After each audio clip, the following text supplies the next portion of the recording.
same-sex marriage. Now you're for it. You defended President Obama's immigration policies. Now you say they're too harsh. You supported his trade deal dozens of times. You even called it the gold standard. Now, suddenly last week, you're against it. Will you say anything to get elected? Well, actually, I have been very consistent over the course of my entire life. I have always fought for the same values and principles.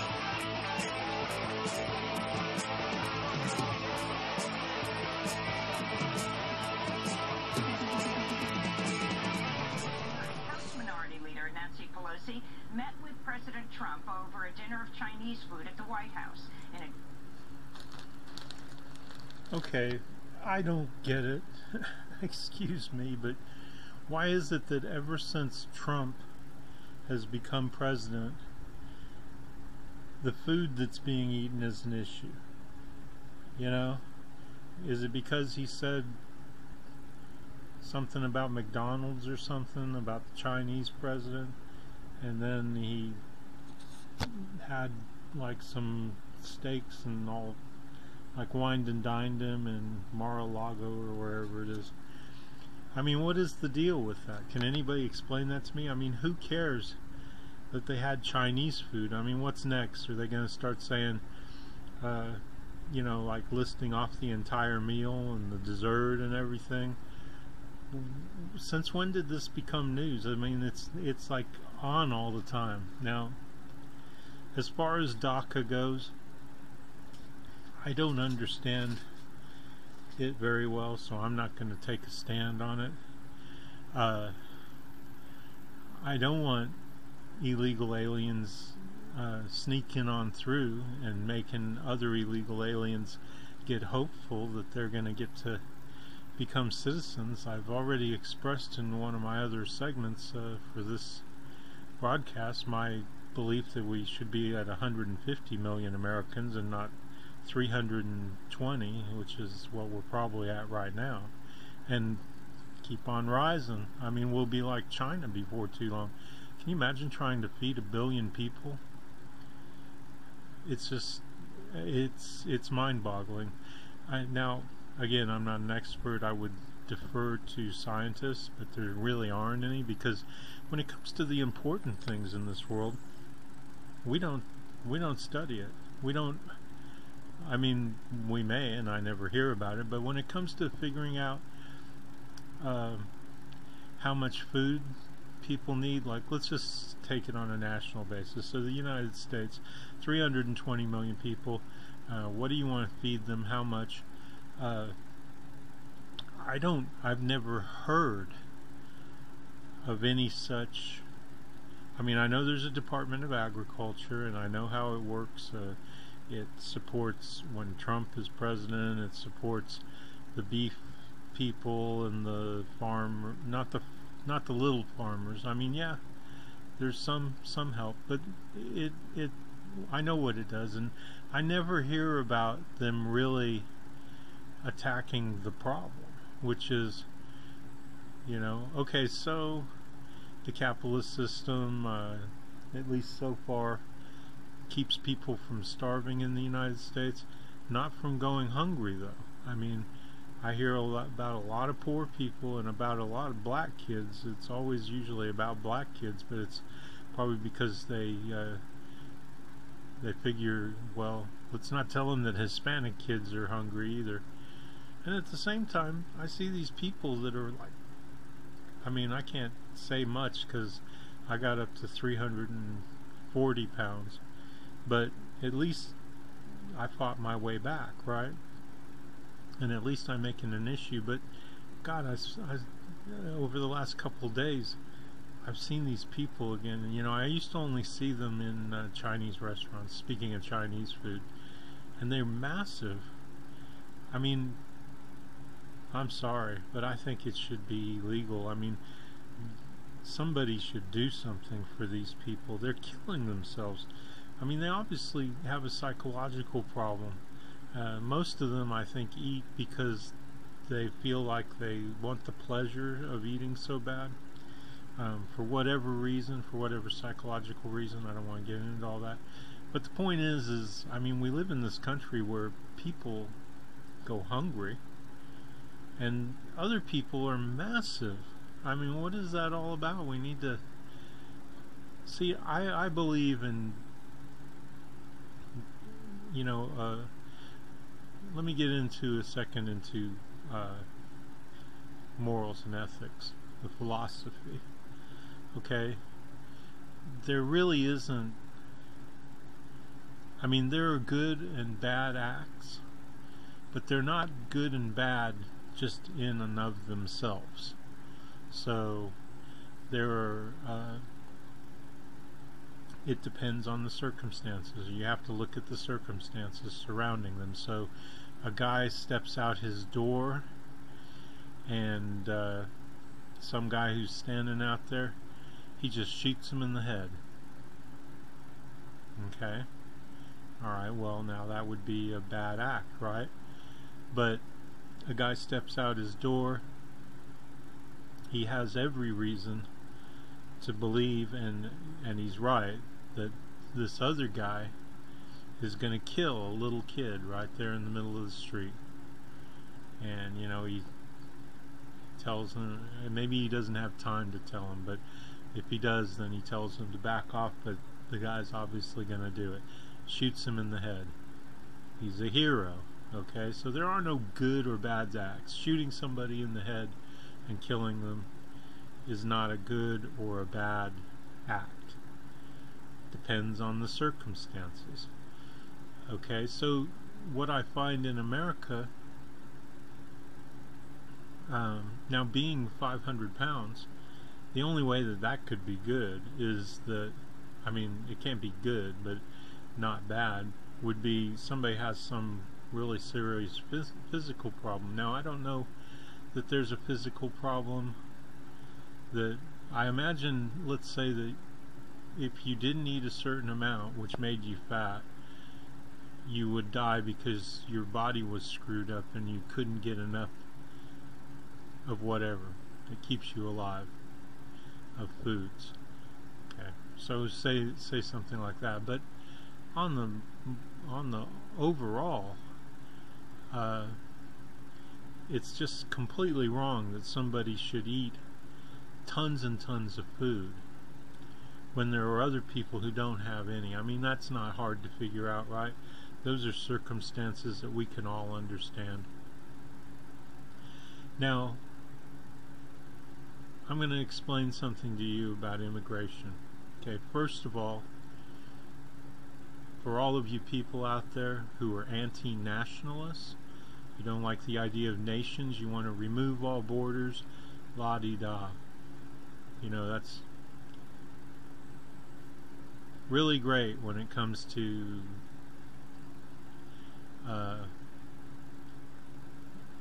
just your imagination, really.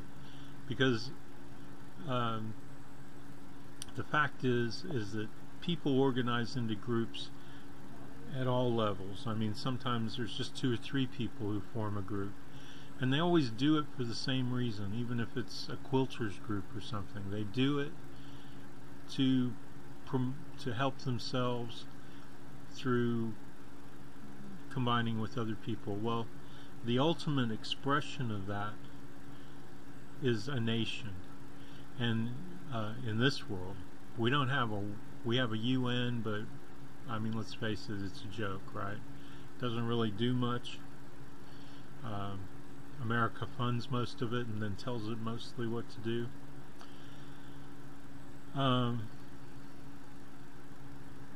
So nations are a fact of life, and they're the one group that we should be organizing around. I mean, we should, whether black or white or whatever, should be organizing around. Unfortunately, every group seems to be promoting themselves. I mean, white nationalists, Jews. Well, Jews are kind of, every group sometimes has splits in it. Well, with Jews, you've got Jews that are just amazing. I'll show you a couple of them. And then you've got Zionists.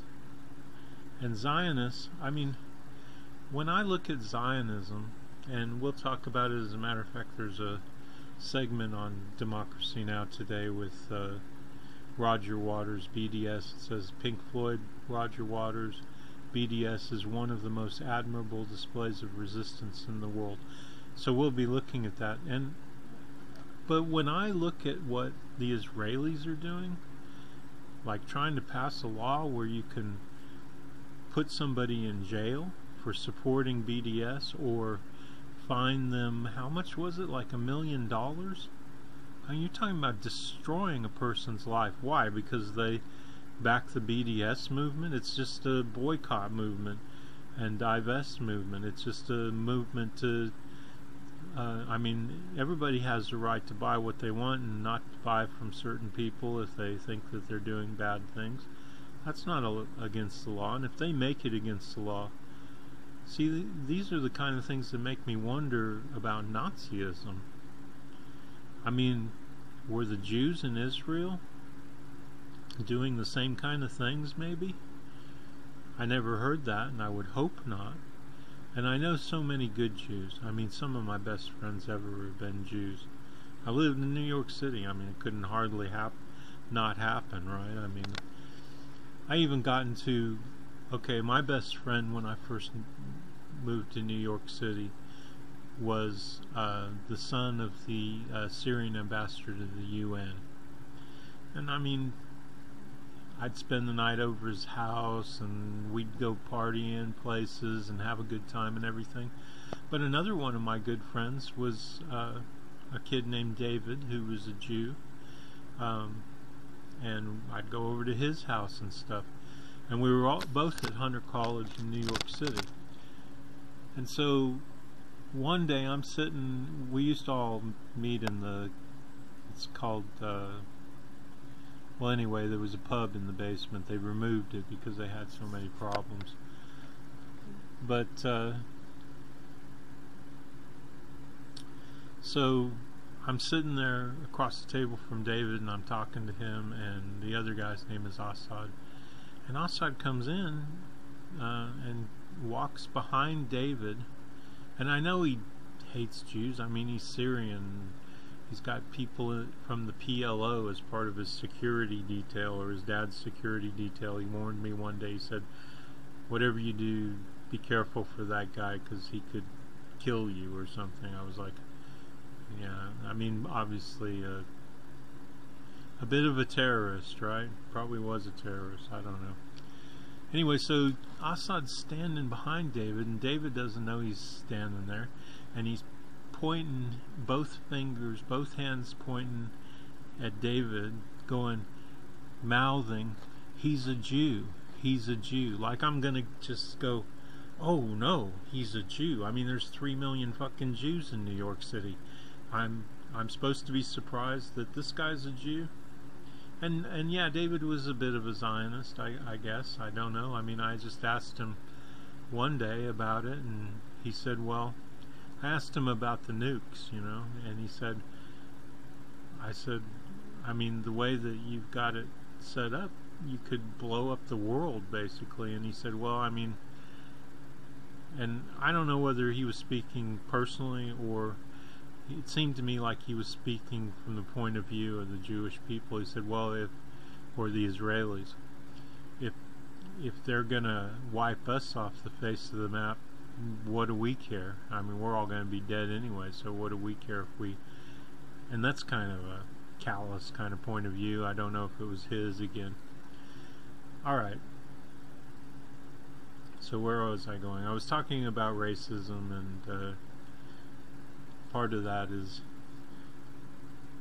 like right here where it says workers' action against deportation and racist attacks. Well, I don't know, I don't hear a lot about racist attacks, but that's probably our media.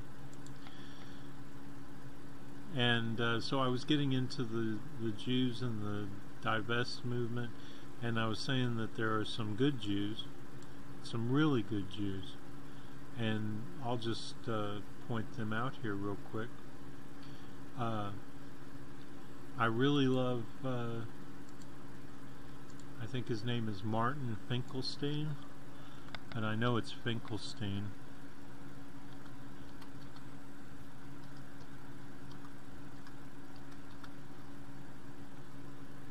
Let's see if I spelled it right.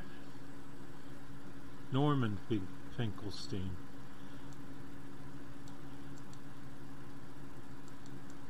Come on, shithead. My computer acts funny all the time. Sometimes I think it's possessed. So let's go to, just to show you what I'm talking about, let's go to YouTube real quick and I'll give you an idea of who this guy is. And we'll just click on the first one and watch him for a second so you understand what I'm talking about.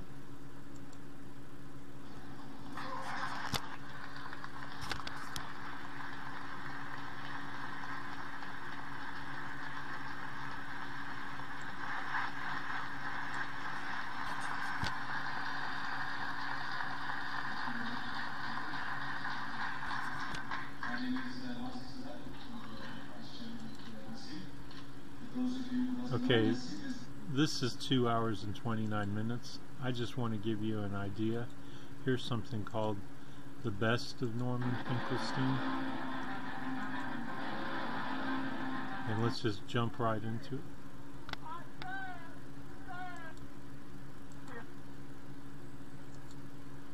I don't like and I don't respect the crocodile tears. The crocodile tears. No. I'm sorry, folks. Allow me to finish. And allow me to finish. Listen, sir. Allow me to finish.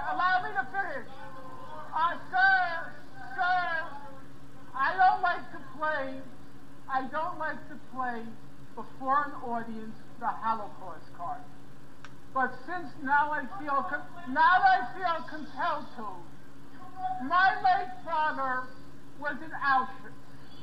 My late mother, please shut up.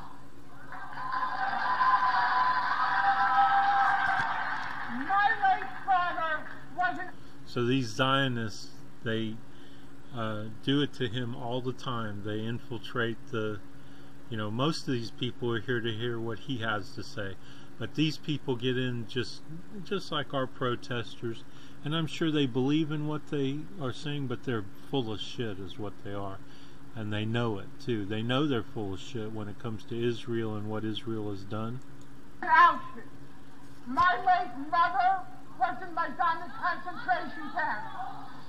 Every single member of my family on my father's side, the Jews did not take arms against the Germans. My late father was in Auschwitz concentration camp. My late mother was in Majdanek concentration camp. Every single member of my family on both sides was exterminated. Both of my parents were in the Warsaw Ghetto Uprising. And it is precisely and exactly because of the lessons my parents taught me and my two siblings that I will not be silent when Israel commits its crimes against the Palestinians.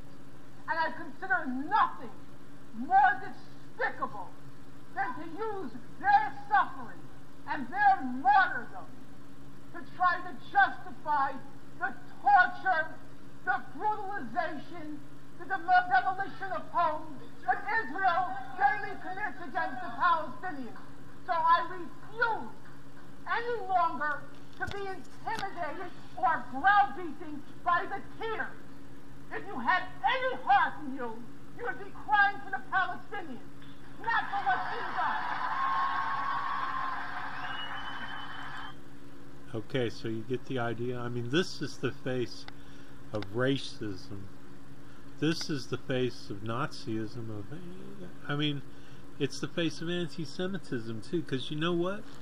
You know who the original Jews were? The Jews of old of the Bible? They're Palestinians. They converted. They probably converted to Christianity first, and then they converted to... Because wherever you live, you have to convert if there's a 99% of the people are one religion. You can't live in that. I mean, you can, and if it's a tolerant religion, you probably could. And all religions are intolerant. almost all. I mean, they have few people who are tolerant. So, you know, and these people are, they really believe what they say. You know, this girl, obviously she's crying, you know, because she can't stand, she's so angry and about what Finkelstein is saying. You know, here's a Jew saying you're an asshole. And, you know, look at her. She's the picture of cute, right? Nobody would, if I told you that she was just this amazing Israeli and all that they cared about was just the Israeli people's right to exist, have a country, you'd be like crying for her. But the fact is they're criminals. They're criminals, you know, and they become more criminal every day. They take more land, they hurt more people, they kill.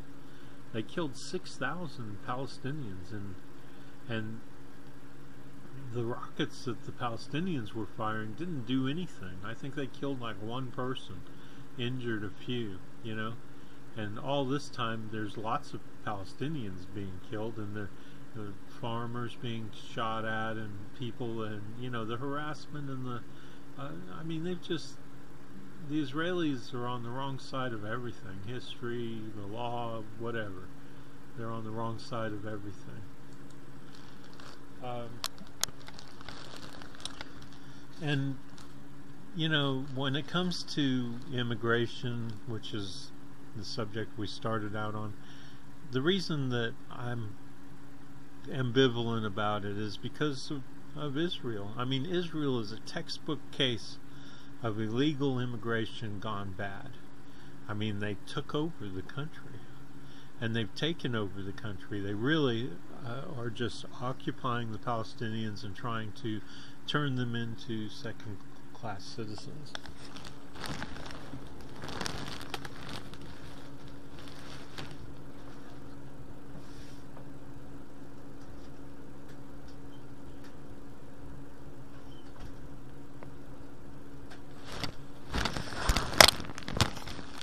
Sorry. So anyway, you know, you kind of have to look at Israel and say, well, could that happen here? Well, I don't think so.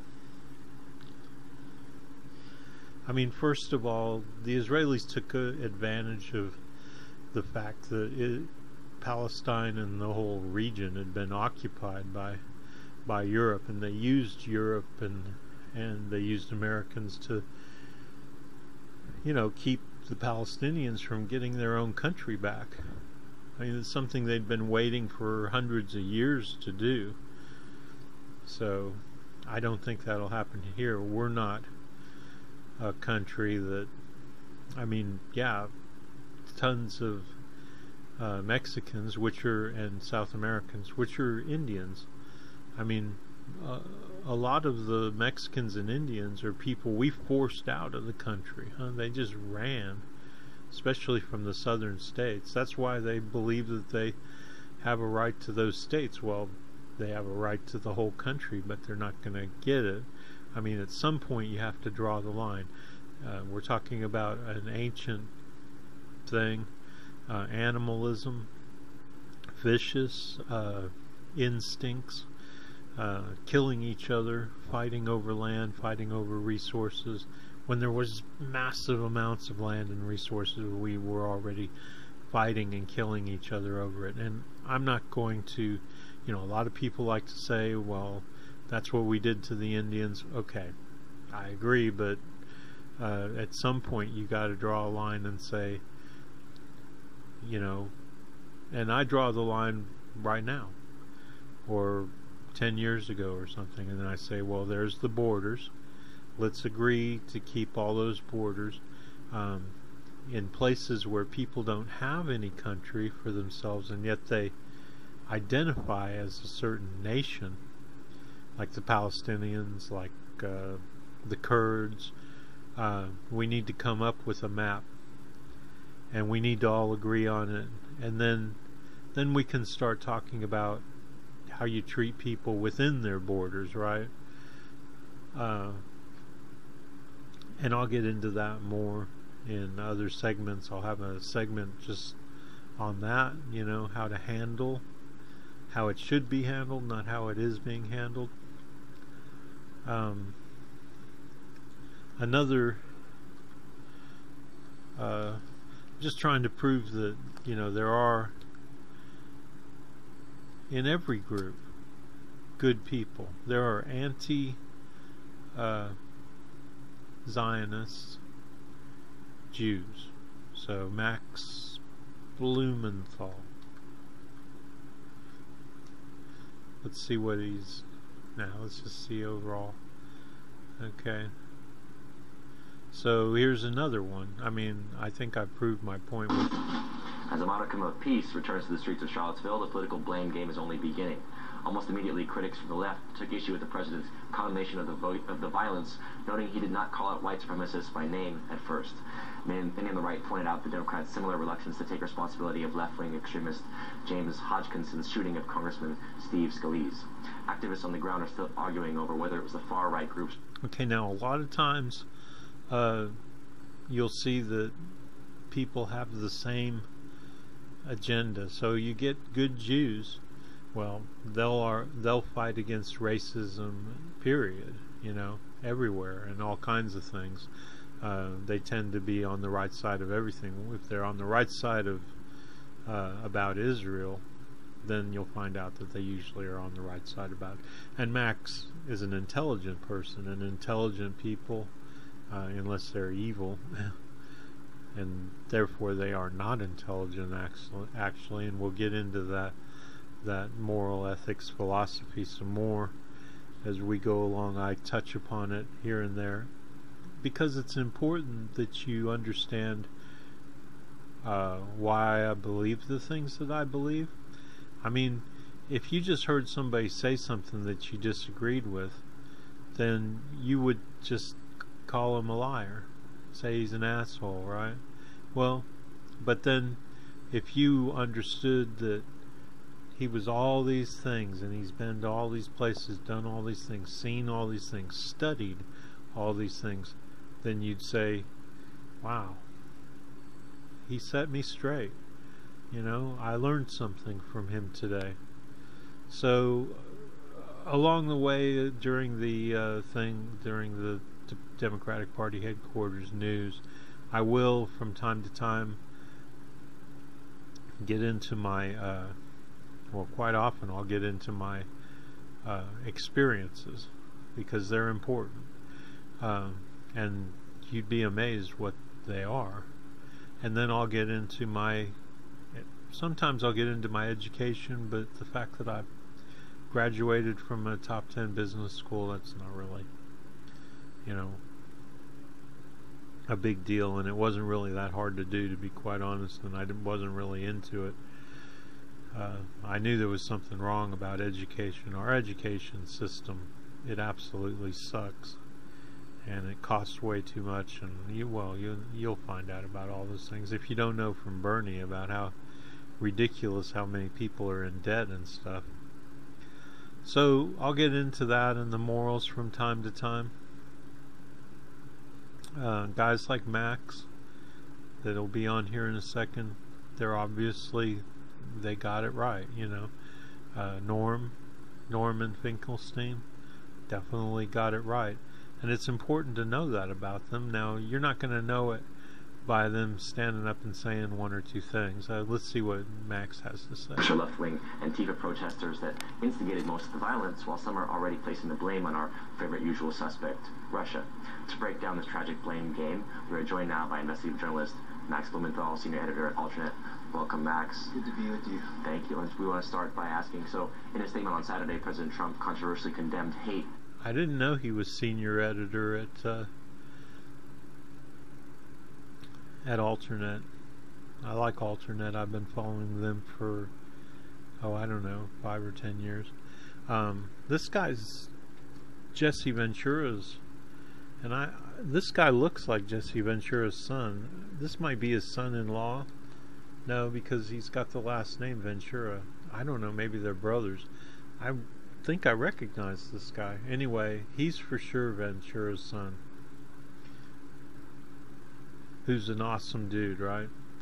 Awesome. And violence on many sides in Charlottesville, alluding to the Antifa counter-protesters as well as the far right. The comments invited outrage for suggesting an equivalence between the two sides, as one advocates racial superiority while the other claims to be fighting evil and fascism. So what's your take? Do both sides here basically have a role in the violence that we saw? Well, I mean, I do think it was a false equivalency. I think it's one of the lowest moments. There's been so many low moments in this presidency and this race to the bottom, but this is really one of the lowest moments. I mean, what you saw was what appeared to be an orchestrated terror attack on a group of protesters through what the Charlottesville police call vehicular homicide by someone who is an avowed neo-Nazi ideologue. From Vanguard Youth, or whatever the organization is called. I think Matthew Heimbach is the leader. So it's a pretty clear case where Trump should condemn the homicidal terrorist, and instead he obfuscates and issues a false equivalency of both sides because he's in the process of playing to his base at a time when he's under political siege. I mean, today he announced that he may pardon Sheriff Joe Arpaio, who is also kind of an icon of the racist right, who's one of the most sadistic figures in American political life as Sheriff of Maricopa County. So for Trump, it was political cynicism at its worst, and I think it really didn't. There was a time for moral leadership. It could have even come from Trump, and he failed that moral test completely. Now, let me ask you, what? Okay, so like I said, they get it right. You know, once you've got one thing right, you tend to get the rest of it right. Not everybody, but most of the time. So let's see, I'll put in, because I don't even see anything on Zionism.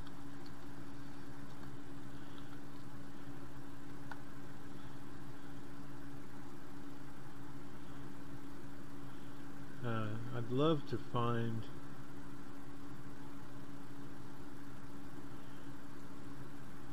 let's put in Jerusalem.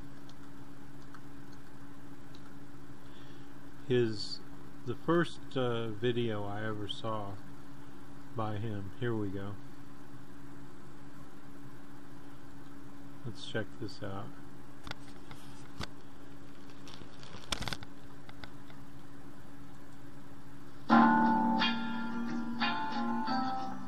Fuck Obama, he's an asshole. Fuck Obama. Fuck Obama. Okay, this isn't the very first video I ever saw of him, but it's similar. It's kind of the same thing. Because he's a Jew, you know, Max Blumenthal, all he has to do is say his name and everybody in Israel is like, oh, he's a Jew, he's alright.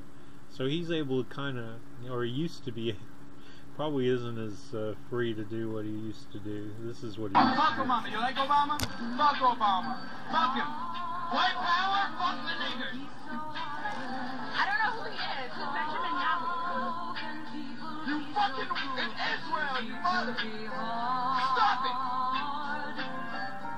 Easy to be cold.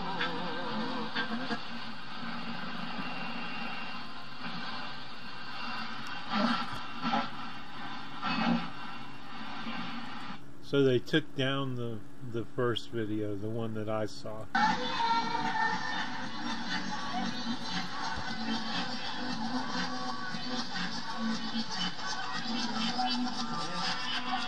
What do you have to say to the Iranian people? The Iranian are fucking asshole. I hate them all. They can go and fuck themselves. What do you have to say to the Iranian people? I think they should, I don't know. I don't know any Iranian. You know. Come on, Dad. I hate them. I don't like them. You hate them? From America. America, it's Obama. What do you think about Obama? Obama, it's a cushy. It's what? It's a cushy. What's that mean? Yeah, no, black Negro. Black, what did you say? I'm a Gizan. You know what Gizan? No, what does it mean? Gizan, it's like Gizan. What is Gizan? Like a person that don't like people like us. Be different in the color of skin. Oh, like a dark person. Yeah, You have dark skin. but I'm not Muslimi. I'm Jewish. Obama's a Muslim. Yes, yes.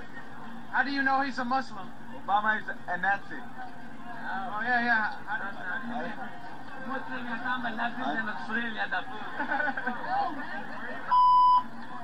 So Obama's a, why do you say Obama's a Nazi? Obama is not a Nazi. We think that Obama is not love Jewish. He doesn't like sorrow and destruction, and this hurts them. We get used to it, the treatment and the fact that whenever you go to the bus station, they need to check you and to see your ID, not just like every other anyone else. Like if they see me the way I am without hair, they may think I'm a Jew. Then they won't ask me anything like in the mall. But whenever we go together to Israel, they... Okay, so anyway, Max is cool. The first video, I think I could actually probably find it on maxblumenthal.com, but I know you're probably tired of waiting around for me to find things. So I think I've made my point, though.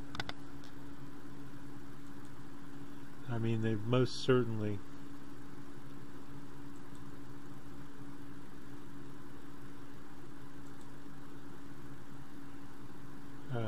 in every group, you know, got, so like not all Jews are bad. I do wonder sometimes about why they seem to be hated all the time. Throughout history, they seem to be like oppressed and just downright attacked, right? Here, let's just go straight to this.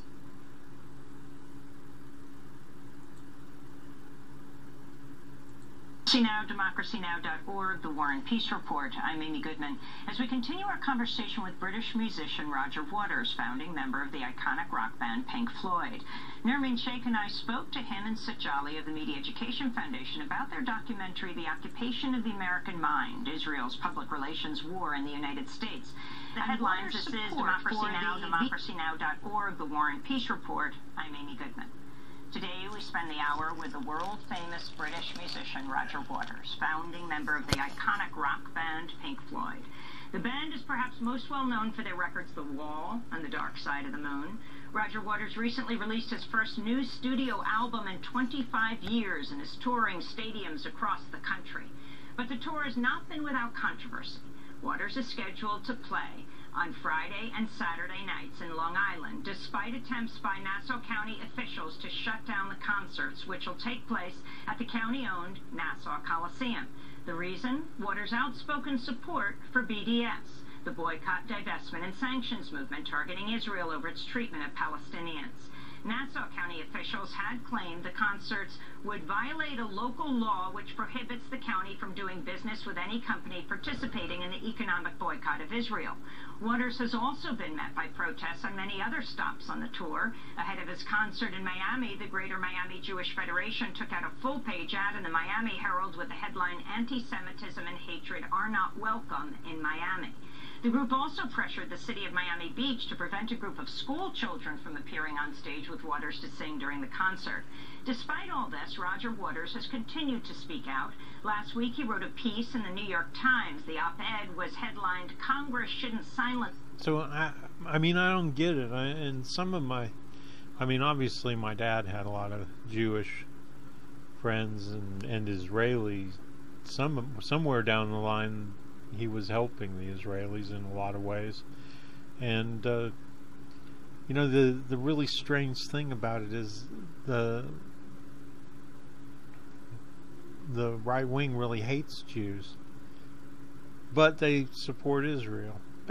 You know, it's like, I hate you, but as long as you're over there fighting with other brown people, I support you. You know, and I support your country. I support sending millions of dollars I mean, my little old grandma, who I loved her to death, she was a vehement Christian. Okay, I don't know any other way to describe it. But she had no money. I mean, she didn't have very much money, but every month she'd donate like $25 to Israel. And I saw that, you know, check going out when I was with her, and I was just like, God, Grandma, you know. And it really isn't a big surprise that her son ended up basically working for Americans who supported Israel. So he was gathering information and making connections with Christian Lebanese to defeat the PLO and keep them and Palestinians from gaining any power. I mean, my God, they were like destitute, the Palestinians. The Palestinian camps were a sight to behold. I mean, every morning I'd drive through them on the way to school. Every morning. You know, except for weekends, obviously. But, and I saw them wiped out. I still say one of my Christian's friends' father said to my father that they killed 115,000. But, you know, that sounds even crazy to me. So let's say 15,000. But it was a secret. I mean, he came over to our house and told my dad that in the driveway and said they buried them in mass graves. They're probably underneath all those buildings that are where the Palestinian camps used to be in Lebanon, you know. There were massive underground,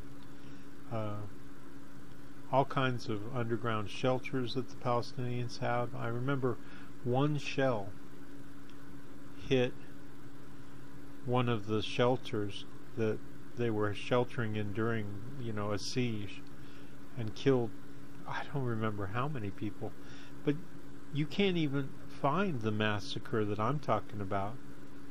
Go look for, it's like March or May of 1973. Go try and find anything in 1973 about a massacre of Palestinians that way outstrips the Sabra and Shatila massacre that is so well known to people, and was blamed on Danny Shamoon, and I would not doubt at all that Danny did it. I've had Danny's machine gun in my hand. That's how close I am to these people, and I'm not saying, you know, if I was Lebanese, Christian Lebanese, and I mean, one day he grabbed that machine gun and went downstairs, and there were some Palestinians that set up a roadblock right in front of his apartment, was stopping people. Were they gonna? They probably would have killed people eventually. I mean, they set it up to stop people and check people driving through.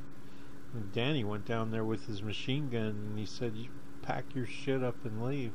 And, you know, I mean, I still feel for the Christian Lebanese. I mean, they were just, you know, you think the Palestinians are screwed. Well, the Christian Lebanese are just hanging on by their fingernails. I mean, all the Muslims that have flooded into the country.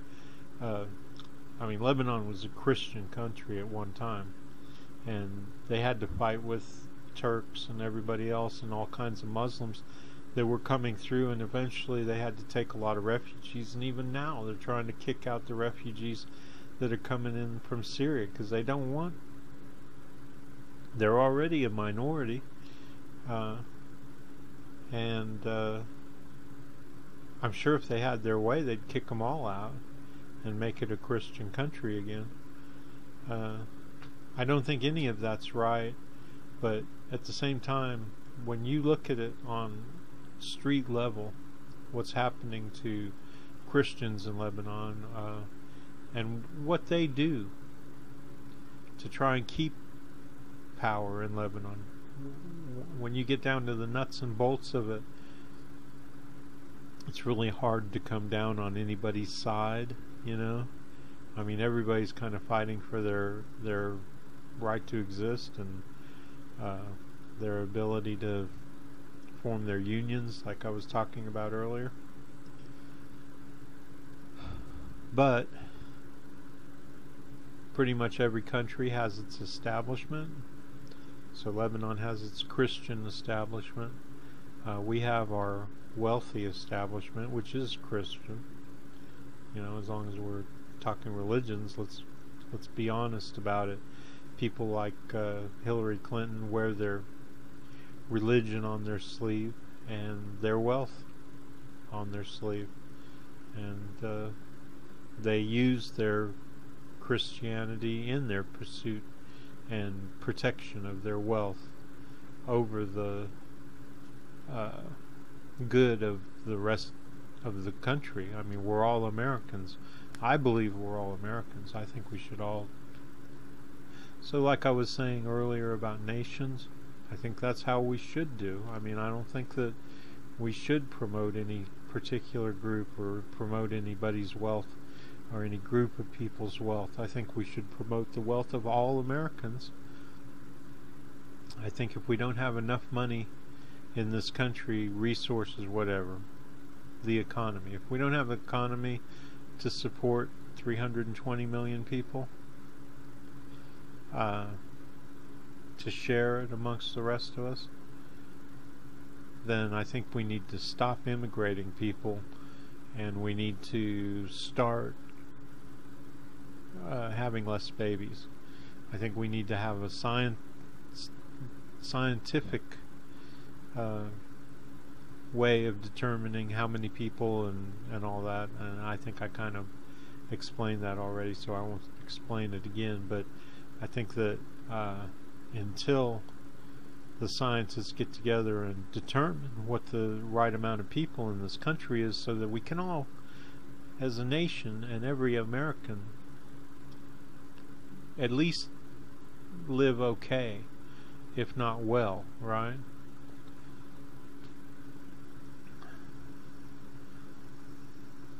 And we certainly shouldn't have Israel telling us who we should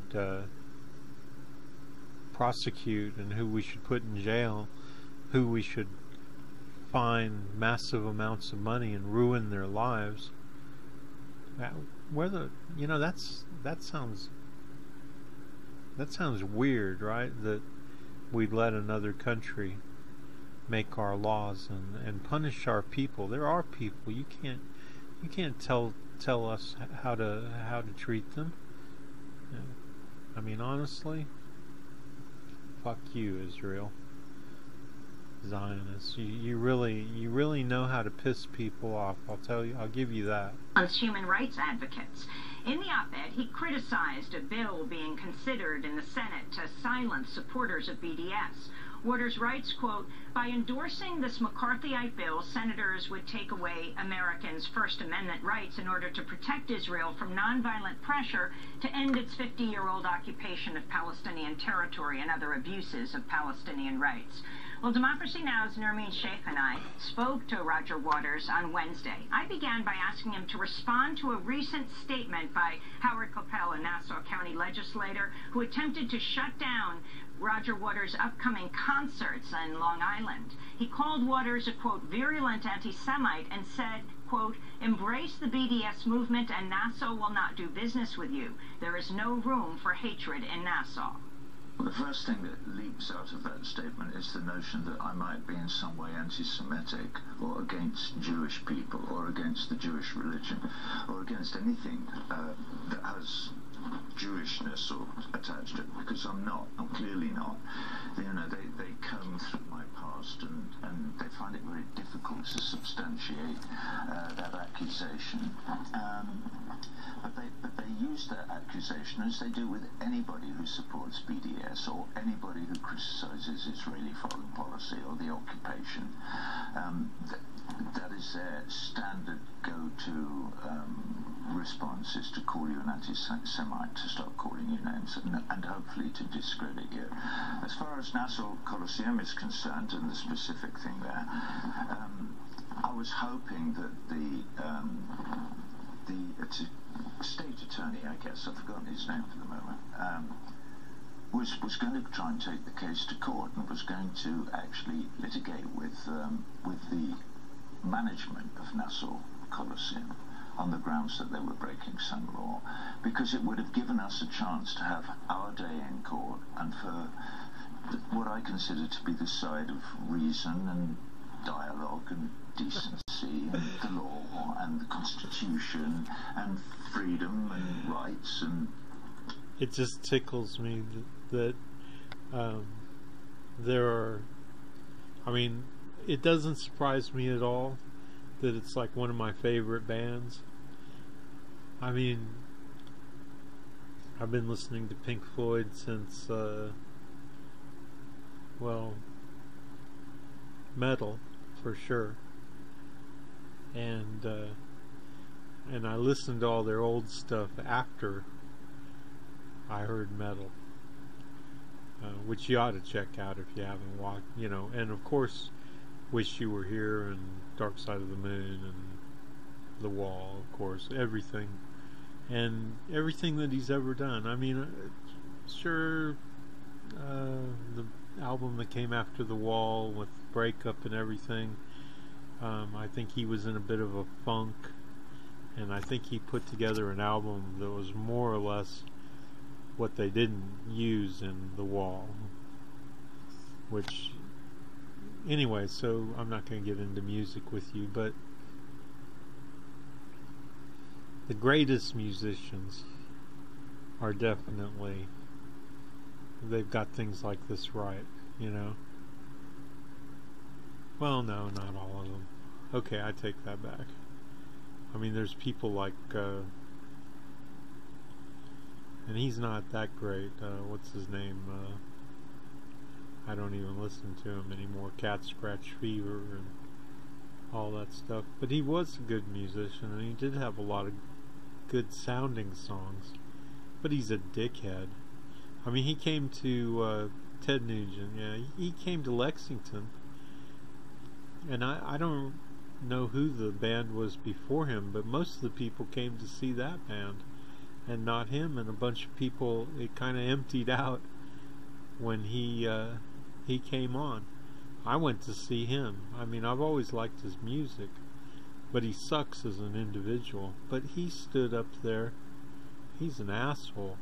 I mean, he stood up there and said, F this and F that, and screw Lexington, and you're all a bunch of losers. It wasn't very nice to people like me who'd actually come to see him. I mean, there were several thousand people still in the Rupp Arena.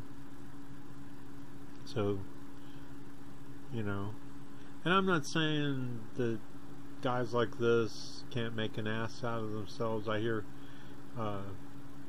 Roger Daltrey Pete Townsend of The Who, the guitarist from The Who, is a child molester. I mean, so there's all kinds, it takes all kinds, so I'm not gonna, but this guy's great, and there's a whole lot of other guys like him, and girls, and their music takes on a little bit more of a meaningful and artistic aesthetic, and often they write protest songs and stuff, you know. So you get people like Bob Dylan, and maybe not necessarily Bob Dylan is not the best example, but you get lots of people who write, you know, Neil Young. These are they can be asses at times. I imagine Roger Waters can be an ass at times. They all can, but I mean, he's a perfect example of a musician who's got quite a mind, right? I mean, he's really dead on a lot of these issues. Being grown up about it, I think eventually they'd looked at it and thought it was too dangerous, because if they had gone to court with us, I think there's no question but that we would have won the case, and it would have provided a precedent to stop legislatures around the rest of the United States from bringing frivolous cases in similar circumstances. So guys, I don't know where you are, but I'm really sorry that you didn't bring this out into the open, because it bears discussion that they're attempting to take away the First Amendment rights of American citizens and others. But you are playing Friday and Saturday night at Nassau Coliseum. Yeah, we are, and I really look forward to it. And we will be playing, you know, to great audiences who will completely understand as well that there is no hatred in my show. I mean, I'm somewhat critical of the current administration in a satirical and playful way, I like to think. But my show is all about the idea that if this race, the human race, is to survive even the next 50 or 100 years, we need to start looking at the possibility of the transcendental nature of love, and we have to start looking after one another and recognizing our responsibility to others, which is what BDS is about. So Roger Waters, you wrote recently this op-ed piece. Okay, let's look at something real quick, see if we can get lucky. Somebody may have uploaded. Now you're watching Research in Progress. So Roger Waters, and let's see, Nassau. I think you spell it N-A-S-S. There's Nassau Coliseum right there. Yeah, 22780. No, that would have been. So he played there 22780. Let's see if we can get 2017. If we can't, we'll come back to this.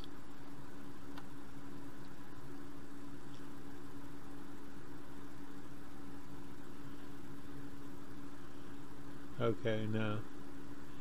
Nothing uploaded yet as far as I can tell. But I'm sure it will be very similar to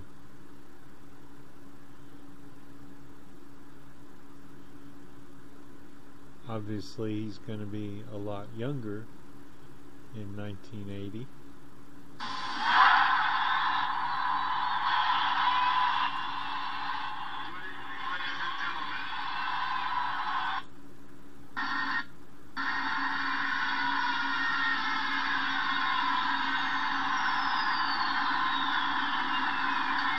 Okay, well that's obviously so the sound would be so bad.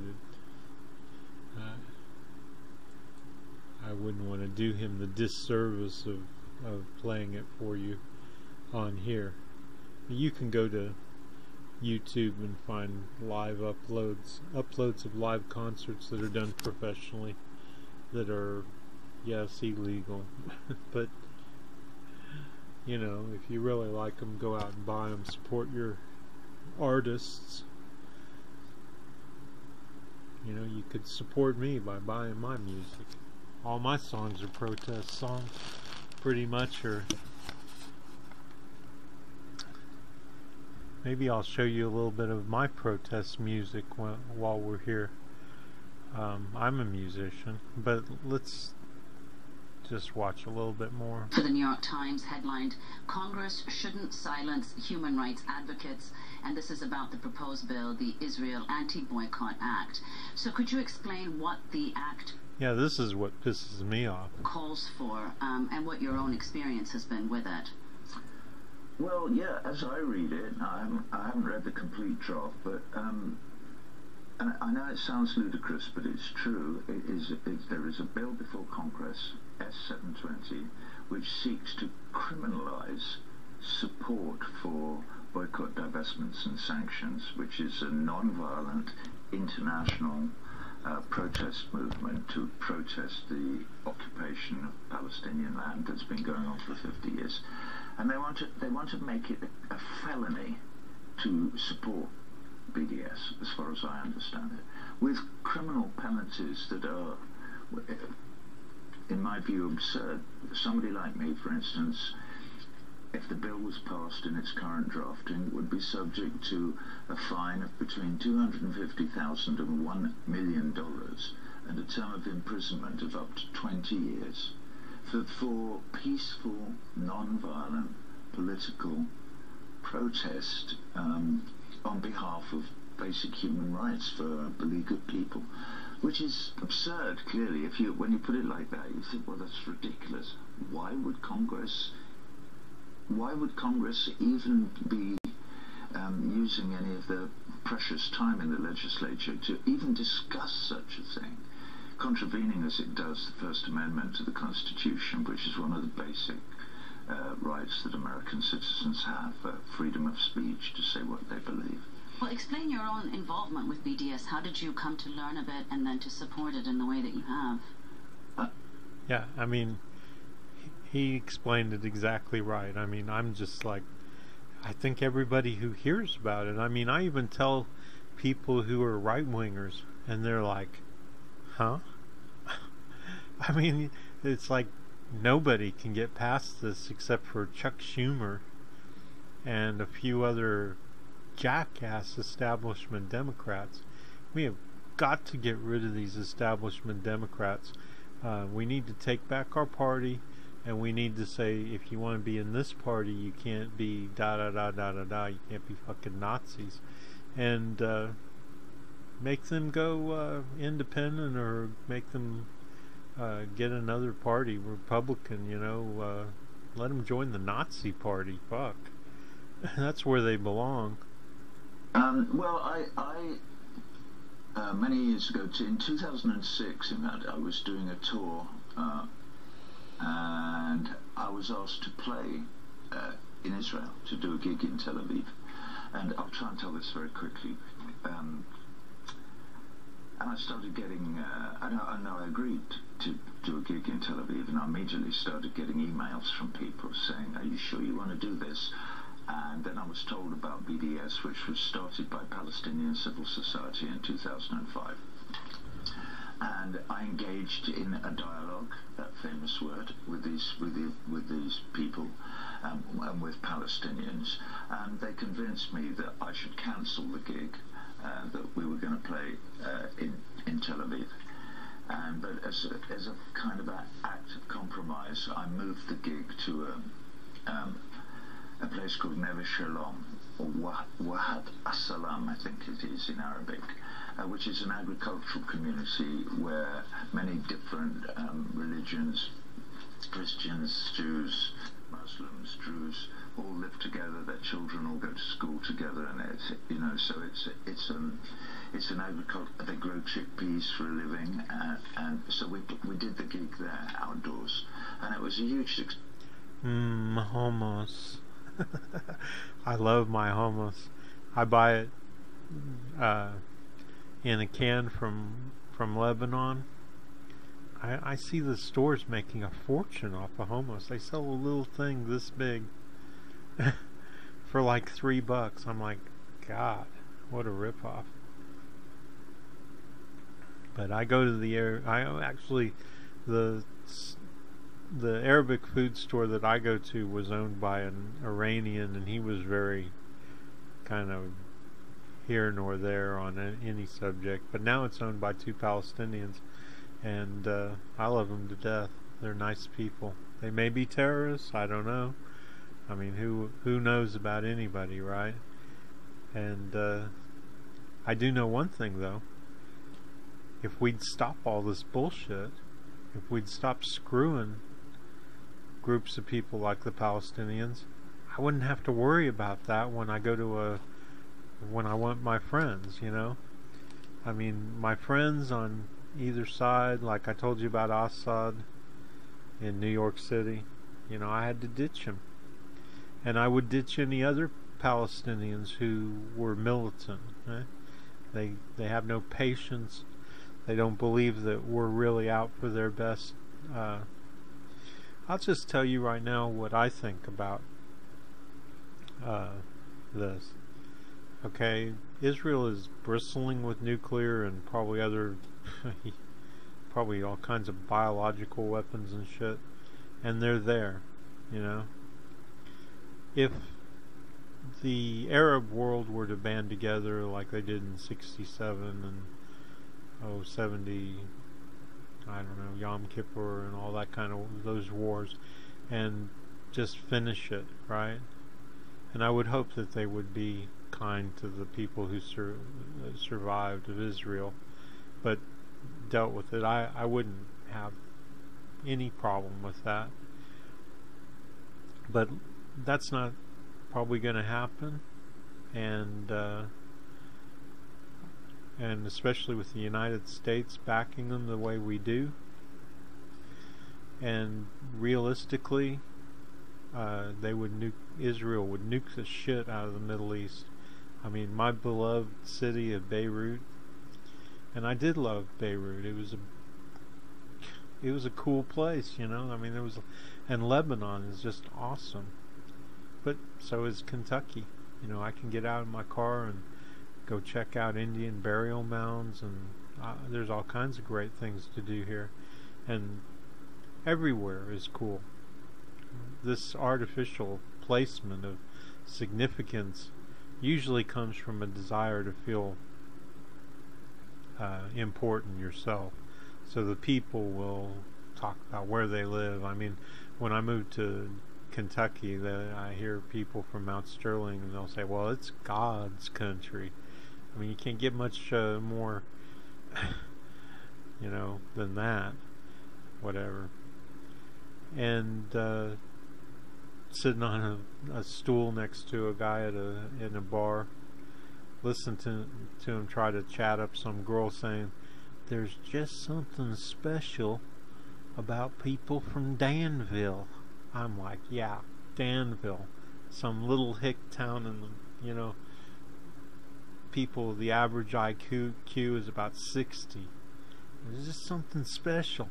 So I mean, everybody has this, and they all kind of but Lebanon, you know, Baalbek and Byblos and all this stuff, this old Crusader castles or Turkish castles, and everything. And when the people weren't cutting each other's throats, shooting at each other, wonderful people.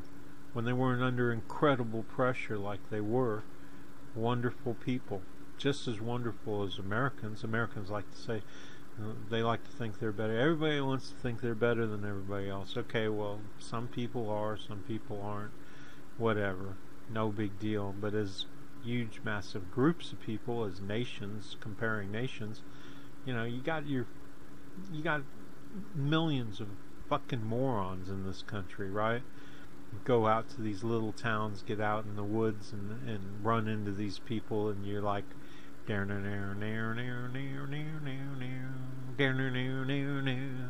you don't know from Deliverance. So, you know, they're all going to talk each other up. They're all going to brag on their country. And okay, so what, right? I mean, it's okay. It's okay to be proud. It's okay until you start whacking other people over it, until you start taking over other people's countries and all that kind of stuff. Success. 60,000 Israelis came. No Palestinians, of course, because they're not allowed to travel. But which is kind of the start of my story.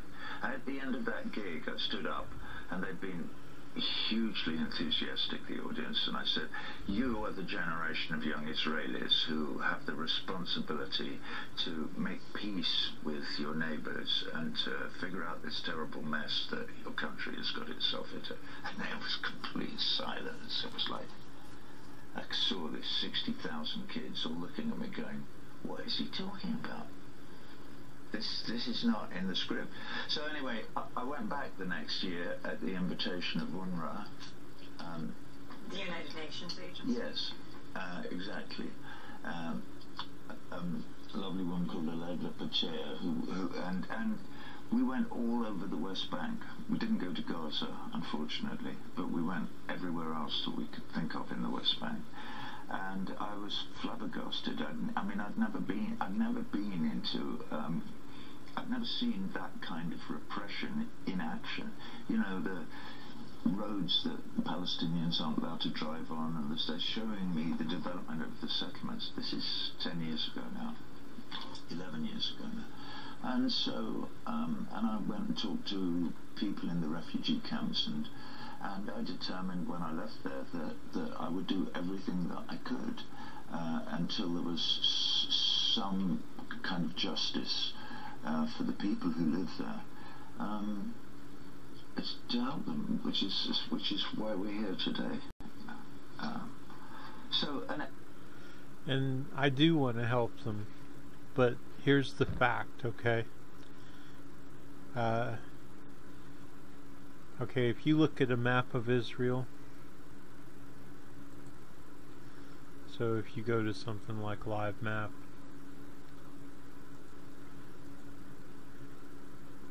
okay, this is Syria, but here's Israel, and here's the West Bank, right?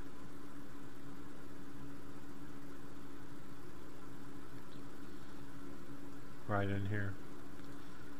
Okay. Now, Israelis, like it or not, control the entire West Bank. Now, you can see all these places that are supposed to be Palestine, like carved out. But I've been telling Palestinians on the internet and in real life, I know a lot of Palestinians right here in Lexington, guys that work at the used car dealerships, and I know Palestinians that are Christian and Muslim, and I've known, I mean, because I lived right here. See that where it says, I don't know if you can see, it's awfully small, but lived right there in Babda, and that's Beirut down below it. I don't know why they show Babda and they don't show Beirut on this map. The name, I mean. Babda is small, but it's also kind of the capital of Lebanon. So anyway, the Israelis are going to, they're going to own all this. Everything from down here in Aqaba all the way up to Nahriya. Never heard of that. Well, I don't know Israel all that well. But all the way from the border of Lebanon, the border of Jordan, and what have you, border of Egypt and the Mediterranean Sea. It's been obvious to me for 100 years, you know. I mean, sorry, I didn't mean that. It's been obvious to me from all my life that they're going to keep all of this. I mean, if they're just going to play with the Palestinians until the Palestinians eventually become Israelis, probably lower class Israelis doing all the work and all that kind of thing, kind of like we do to black people and brown people in this country. Same kind of idea, and that's, I mean, it's been so obvious to me all along that that's really what they were up to. So my theory is that we take all the ones who want to leave and not have to live like that, right? Just like Sunni Muslims shouldn't have to live under Assad, you know? But they should be able to live in their country, but not under Assad. It's not too late for them, but it's too late for Palestinians. I'm sorry. I mean, I wish I were wrong. But what are we going to do? I mean, we're risking nuclear war, massive attacks. And this map is awfully interesting. You ought to check it out sometime. Right here it says, second Russian cruise missile strike geolocated in Zabari. And I'll just show you this, get off the subject for just a second.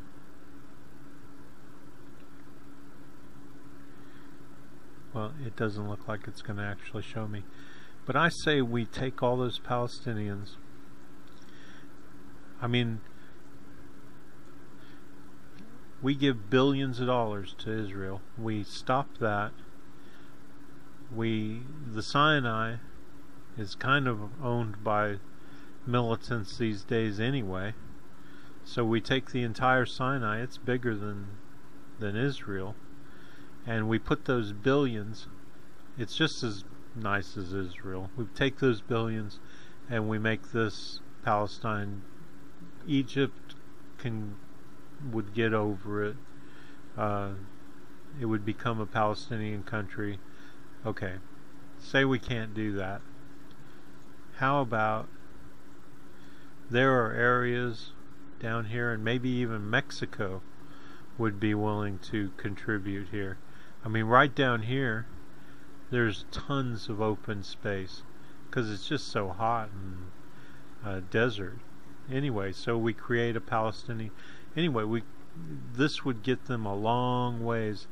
I mean, if we put them in Sinai, then there's always going to be the probably war between Israel and the new Palestine, right?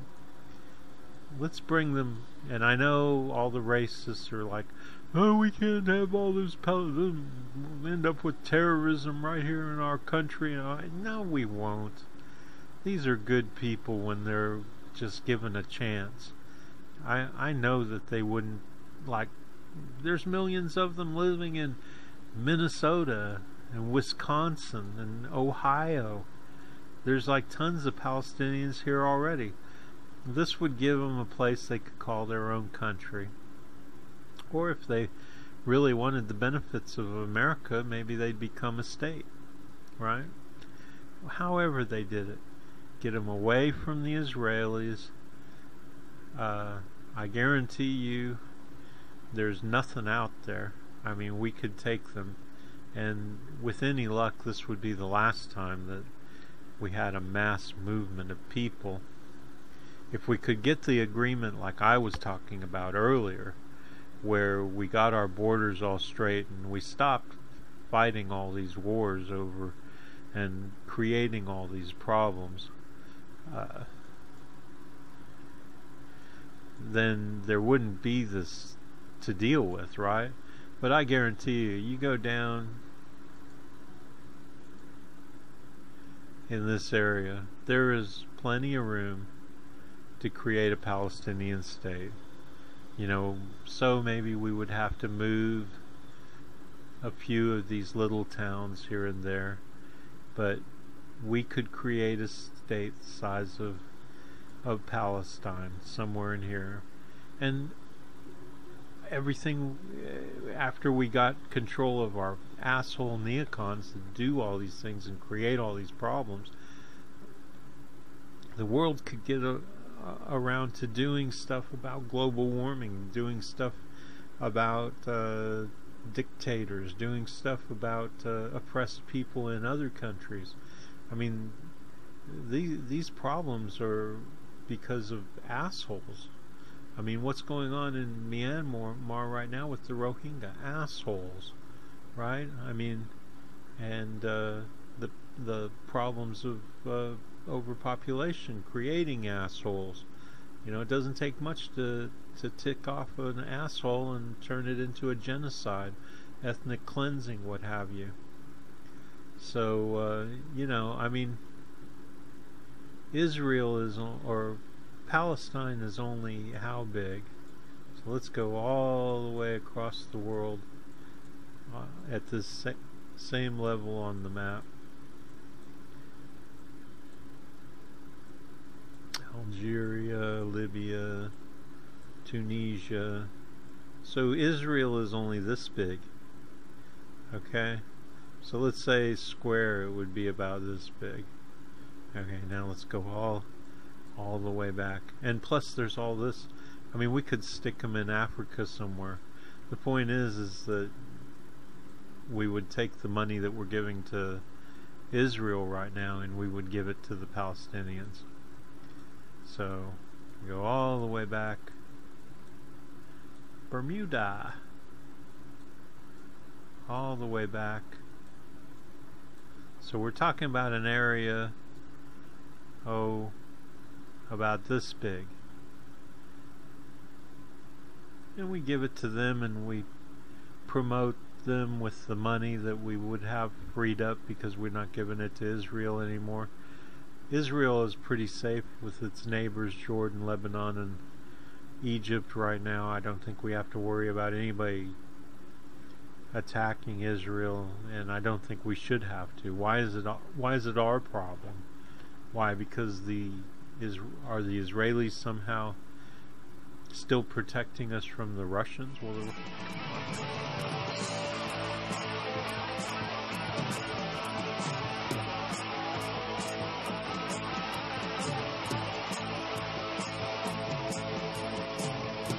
you think New York State should recognize gay marriage? No. No. Okay. I believe that marriage is not just a bond, but a sacred bond between a man and a woman. I have not supported same-sex marriage. I've supported civil partnerships and contractual relationships. I support marriage for lesbian and gay couples. I support it personally and as a matter of policy and law. So you're saying your opinion on gay marriage changed, or you changed your mind? You know, I have to say, I think you are being very persistent, but you are playing with my words and playing with what is such an I'm just trying to clarify issue. So I can understand. No, I don't think you are trying to clarify. I think you're trying to say that, you know, I used to be opposed and now I'm in favor and I did it for political reasons, and that's just flat wrong. So let me just state what I feel like you are implying and repudiate it. I have a strong record. I have a great commitment to this issue, and I am proud of what I've done and the progress we're making. Yeah, I'm sorry, I just want to clarify what I was saying. No, I was saying that you maybe really believe this all along, but, you know, believe in gay marriage all along, but felt for political reasons America wasn't ready yet and you couldn't say it. That's what I was thinking. No, that is not true. It really is great how long you've supported gay marriage. Yeah. I could have supported it sooner. Well, you did it pretty soon. Could have been sooner. Fair point.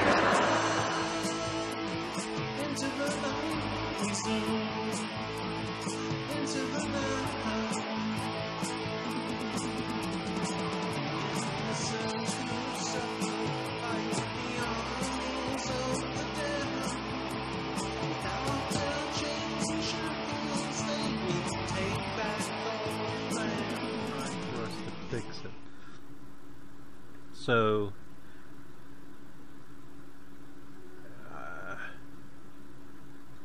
speaking of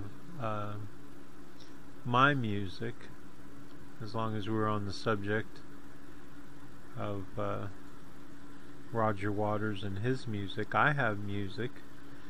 I mean, I don't know why people don't like my music. Maybe because I don't promote it very much. I'm going to start touring before too long. I've been practicing. I'm going to start going to open mic nights and things like that. And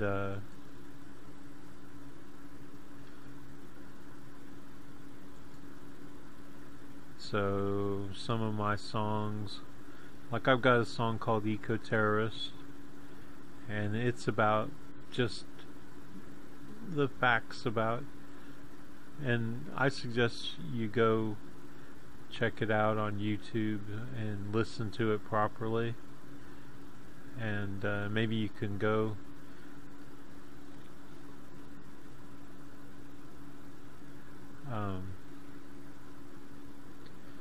this is my channel, right?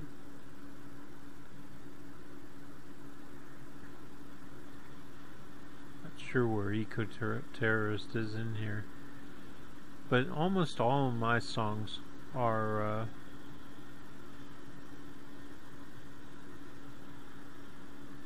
so it's Major Head Rush. I have 12 subscribers. I didn't even know that. And I don't want to play you my music here, and you can find a playlist. There's a playlist, I think, called the No Names.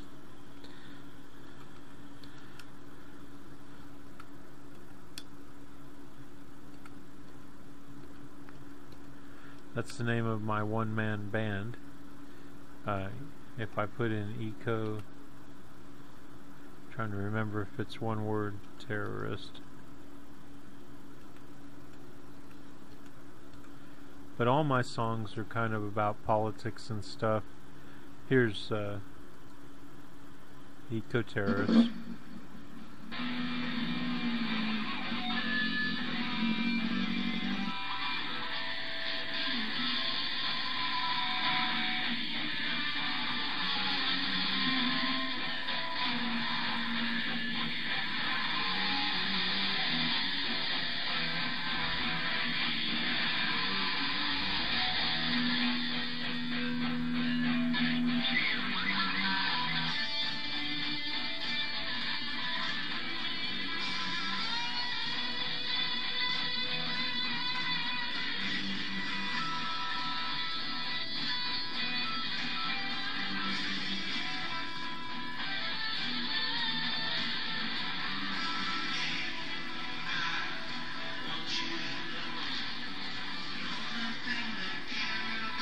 So, hey, I want you to know the only thing they care about is piles of dough.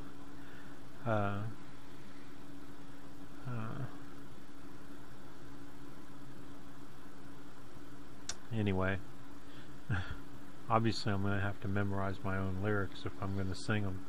Well, no, I don't, because the way I do it is I have my laptop with me and I put the lyrics up and I just read it off.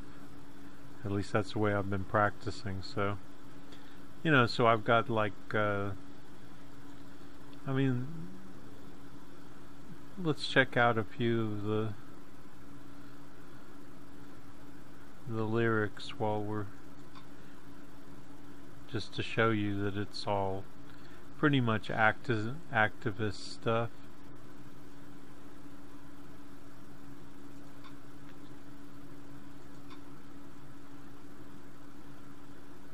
So eco-terrorist says, hey, I want you to know the only thing they care about is piles of dough. The people care less, or these people care less. It's a great big show, so come on, get up, get ready to go. I see it in your eyes.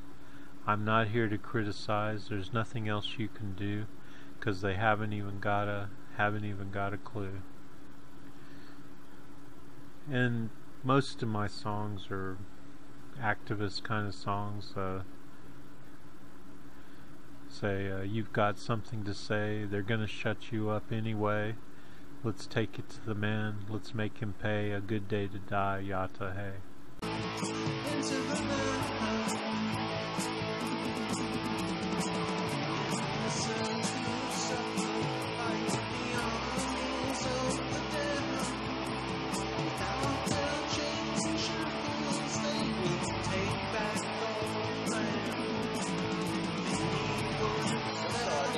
New Hampshire, you told the crowd you, quote, take a backseat to no one when it comes to progressive values.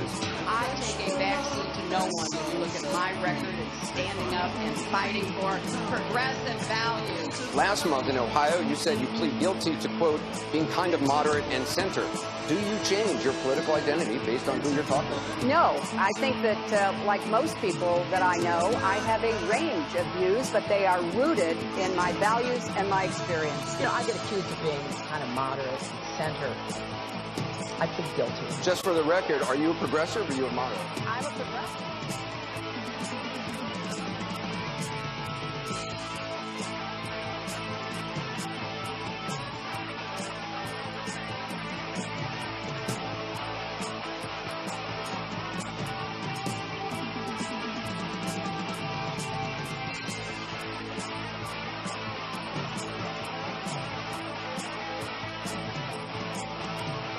Never before seen video of Hillary Clinton. And even though I don't believe in like giving back the entire country to Native Americans, I do very much sympathize with them. As a matter of fact, my uncle is the his father was, before he was killed drunk driving, him and his mother died, and Charlie Osage survived as a baby and was adopted by my grandmother, and so he was always my uncle, and we got along great. And you know, I love Charlie. He was a troubled kid. I mean, he lost both of his parents before he even knew him, and they were the whatever chief and chiefess or whatever the female's called of the Osage tribe. And I've known lots of Indians, American Indians, Native Americans, right? But I still call them Indians. I mean, means, to me, Indian means indigenous people. Obviously, they picked up the name because the people who first came here from Europe didn't realize, and they thought they were like in some southern half of India or something, or I mean eastern half of India, and they called them Indians. But I think Indian does mean indigenous people. I mean, it's the same word, right? Very close. So I don't have anything against them. I just believe that they ought to stop chasing this pipe dream. I mean, the reservations are like Gaza. They're open-air prisons is all they are. There is no legally, and they're led to believe that they're like of a nationality of their own, when in fact all that means is that they don't have any rights once they step off their, and they don't have any rights when they're on their reservation. The reservations are managed by the Bureau of Indian Affairs or whatever. I mean, it's all a big sham, right? So just like with the Palestinians, I say, let's just get it over with. Let's stop pretending. You know, Indians, you're all American. This is the way we should do it. You're all Americans. Just, you know, it ends this bullshit that I see constantly. Like, Indians will be driving somewhere outside of their reservation and they'll get pulled over, and I see this guy like arguing with the cop about how he doesn't have to have a driver's license and all this kind of stuff. I mean, why promote the ambiguity? Why not just get it over with and make them Americans and make them equal under the law? And if we get around to the kind of things I want to do, make them equal economically and all that kind of stuff.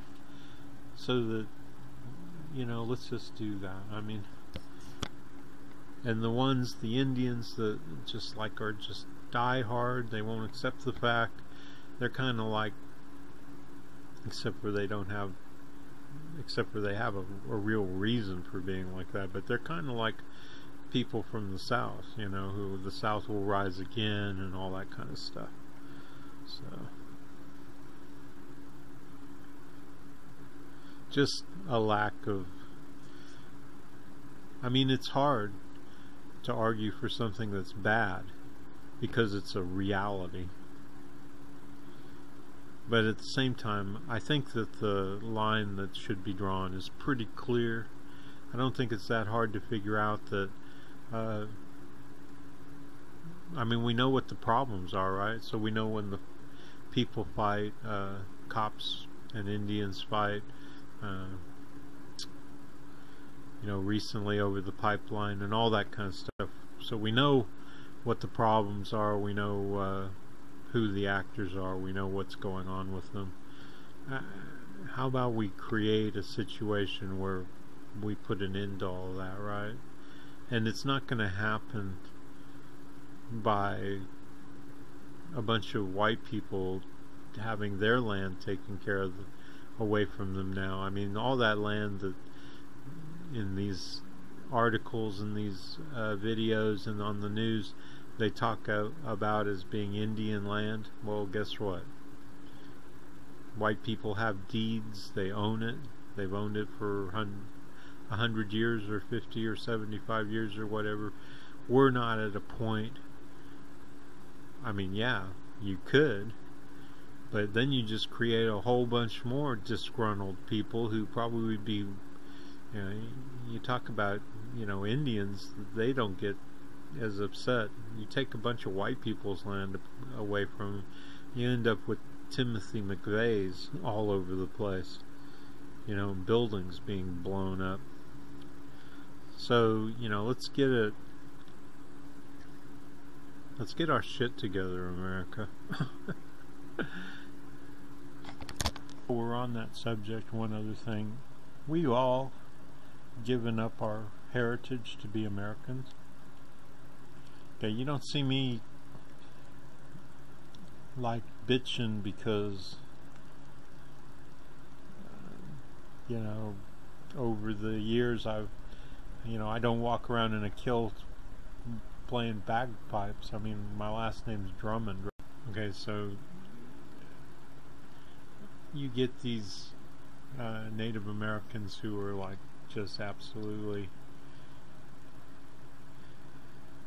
angry, just so angry because they say they're like in that song, you know, took away our way of life, the tomahawk and the bone knife. Well, honest to God, do you really need a tomahawk and a bone knife? I mean, you can just go down to Walmart and buy you a nice pocket knife, you know, or a gun or whatever you want. I'm not crying because of my life. I mean, that's my past. And it's not even my past, it's some past way back. I mean, I was, my bloodline goes back to royalty in Scotland. You don't see me whining about losing that. Like I say, that's my past. And my present is that I'm an American. And that's got to be good enough for everybody living in the borders of America.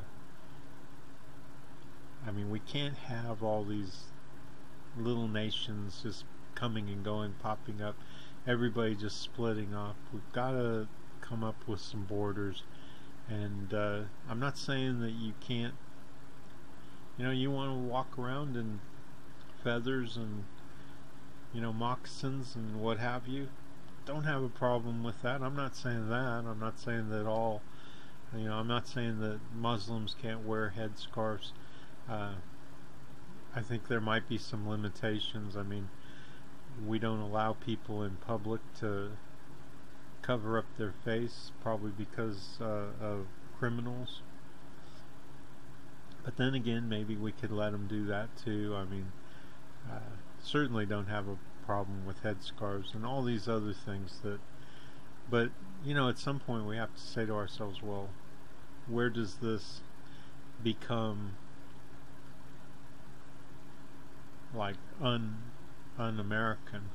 You've got to be, I know that creates a lot of animosity calling somebody un-American, but if you're wearing your whatever you're wearing or doing whatever you're doing because you're trying to say I'm not an American, that doesn't work for me, and I don't think it works for Americans.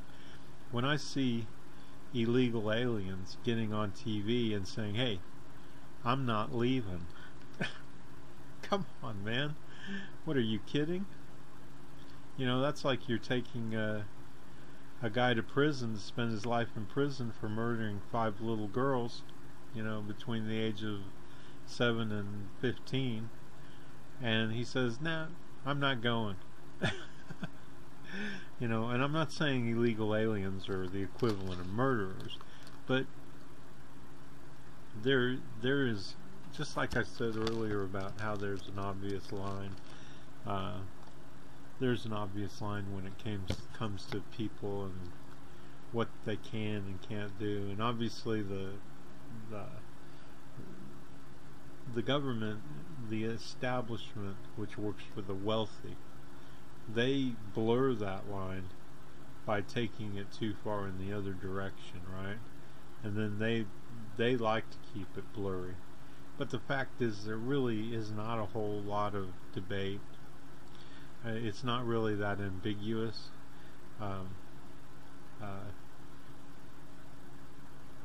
to be an American citizen, you have to come in through the legal system.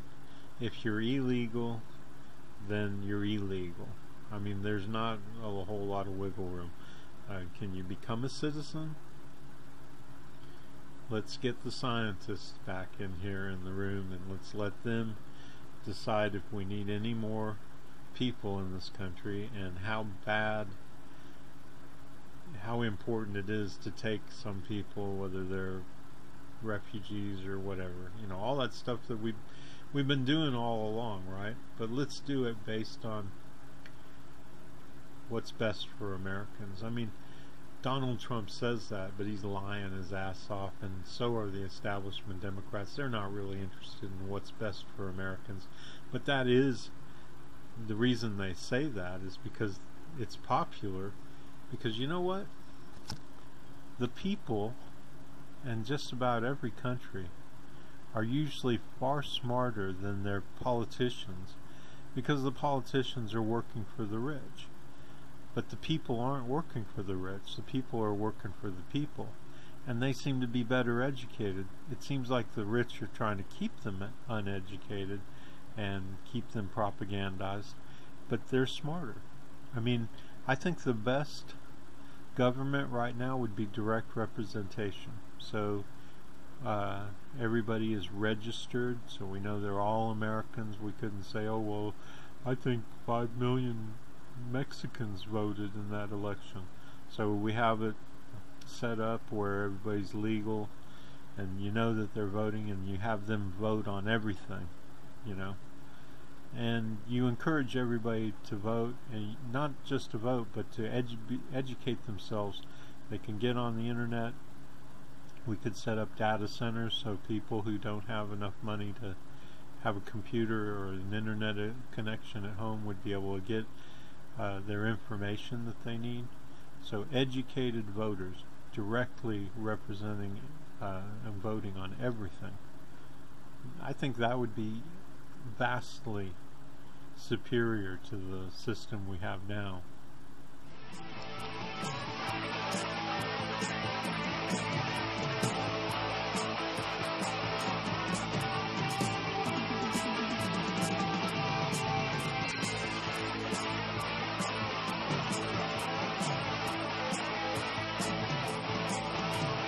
Never before seen video of Hillary Clinton inside the Walmart empire. She is probably one of the most investigative politicians in American history. And this morning you're going to see her in a way you've never seen her before, serving on the board of Walmart. ABC News Chief Investigative Correspondent Brian Ross is here with details on this. Good morning, Brian. Good morning, Robin. Although she makes no mention of it in her official biography, Hillary Clinton served for 6 years on the board of Walmart, the huge retailer criticized by many for its treatment of workers and its strident opposition to unions.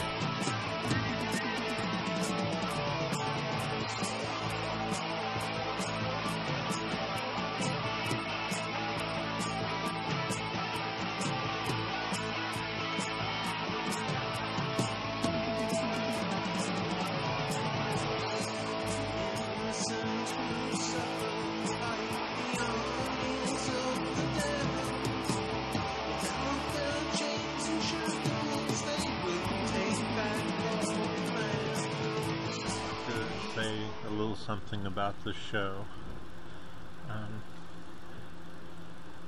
The reason it's different is because you can go wherever you want to get news, right? I'm obviously going to bring you anything interesting and different that I think you're not as likely to see. I like to tell you about myself, and I'll run out of stuff to tell you about myself eventually, because I think it's important that you have trust in me. So my stories about my past are to let you know that I know what I'm talking about. So I will comment on some news story about the PLO or you know, maybe something they found out about Arafat or 9/11 or domestic politics or whatever, right? And I think it's good that you know what I know. So I think it's good if I tell you about my personal experiences, connections I've had throughout my life, and what I learned about them or from them or whatever, right? And on top of that, people, you know, I'll tell throughout my life, I've told people stories about my life, and so I know what, you know, they'll tell me, well, you should write that down, you know, or they'll say that's, you know, really interesting. So on top of everything else, I'm, you know, trying to tell you interesting stories. Just had one this morning where I was talking with a classmate from 2nd grade, and we were trying to sort out what happened when in Beirut. And I was there in 68, 69. My father got, I've told you the story about how my mom and Doris Khashoggi were like this, you know, real close friends, and how I grew up, you know, practically part of their family and all that. And so my dad managed the furniture factory in Lebanon. I mean, this wasn't just a furniture factory, it was a design firm. They made palaces for Saudi Arabian princes and kings and stuff, and so I mean, this was a big deal. I mean, Assam Khashoggi's father was the physician to the king of Saudi Arabia. Now, I have no love for royalty anywhere, ever. I think it's despicable and disgusting, and the fact that my dad would get involved with them, I think is stupid on his part. But you know, he grew up, or whatever, he was just different, you know. Those kind of things were like things that people were proud of back then, and they bragged about, and everybody was just trying to get ahead, you know, and there wasn't really any unity in the country, and people were just, they weren't criticized for being selfish. And I mean, my parents would tell me, you have to be selfish. I'm like, where do you get this? Anyway, so we were there, and the Israelis attacked Beirut airport. Well, they didn't attack the airport so much as the planes, and I guess they carried incendiary grenades of some kind, and burned like 15 planes where they were setting at the airport. I mean, I'm talking, they actually forced the passengers who were waiting to, you know, they were going to leave soon, off the planes in some cases, you know, and then burn them. And I could remember my dad driving us out. The airport is right along the beach, and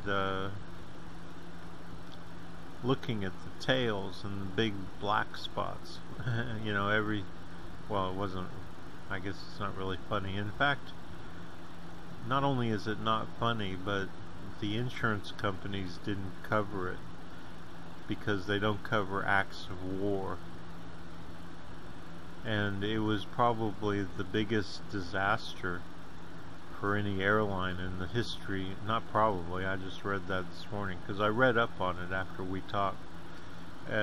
in the history of aviation history. In fact, there were like 4 Arab or Lebanese or whatever businesses. I know one was MEA and one was TMA, Trans-Mediterranean Airways, and that's a shipping. MEA is the Lebanese airline, and one of them didn't survive, and the other 3 only survived because a whole bunch of other airlines felt bad for them and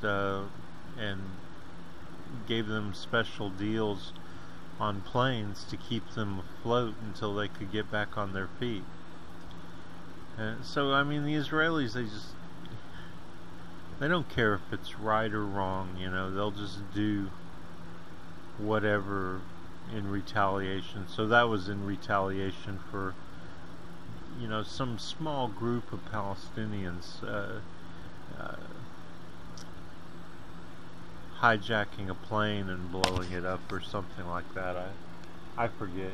You can go to Wikipedia and read all about it.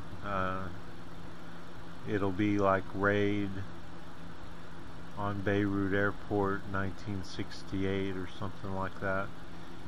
But the one that I was telling him about, and I was like, well, you'd remember this, but he was like, well, I don't remember it. And I was like, okay. So he wasn't there. So it was 1973, and he had left in 69. So he wasn't there for this one, but now this was after the Munich Olympics, and the Palestinians, of course, killed a whole bunch of Israeli Olympians, I guess, you know, Olympic athletes. And they were going around, if you watch the movie Munich, which I love, and you know, in their own little glamorous way, and they're leaving out most of the facts about the situation, why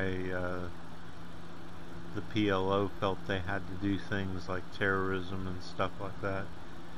And you don't really you know, you leave out the fact that Israel caused, I mean, okay, they're going to talk about 12 athletes who most of them were Israeli soldiers, so this was an act of war.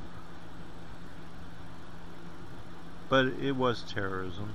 But you're leaving out all the, I mean, what about the, if PLO terror was put on a scale on one side, and Israeli terror that caused PLO terror was put on the other side, it'd be like, you know, the Israeli side would be 1,000,000 times bigger.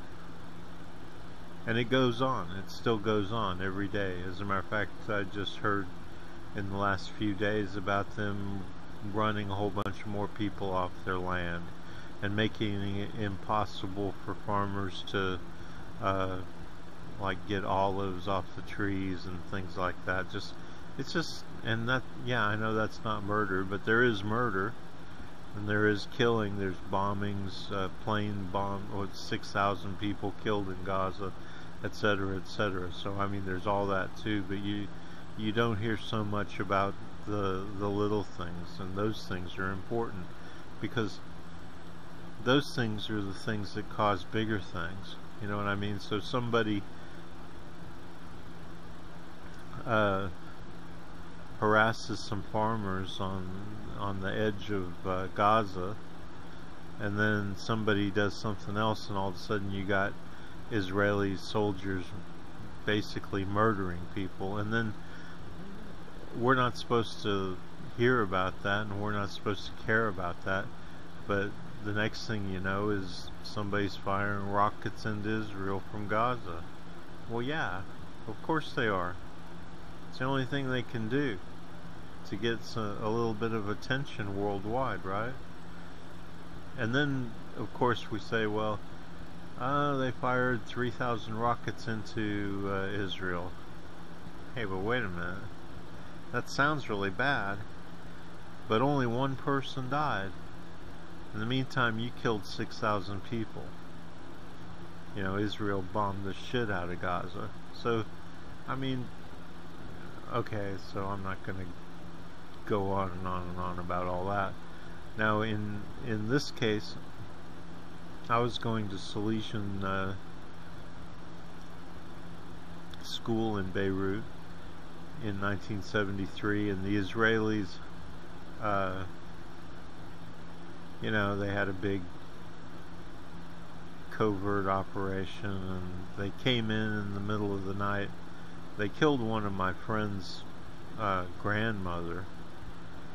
Killed my friend's grandmother, this Italian kid that was, I really liked him. I didn't know his grandmother, but he lived right behind the school in an apartment building, kind of apartments, just like in this picture here. There's apartments. This is Ukraine, and I'll get into this in a minute. But she just heard all the, you know, gunfire, I guess, and stuff, and made the mistake of cracking the curtains to just have a look outside, and took a bullet right in the brain. I mean, she was dead instantly. But the Israelis came in, and they attacked, like, and murdered at like 5 different buildings, Palestinians, and I think most of them were from certain groups. I don't know which groups they were from. I don't remember all the PFLP and Palestinian Front for the Liberation of Palestine, and places, you know, names get pushed to the back of your head. Nabi Berry and all these people that just, I mean, you're talking really serious after revenge type Palestinians, right? So anyway, there's somehow Israel decides that these certain families have to die in retaliation for Munich. And so they go in and they kill everybody. So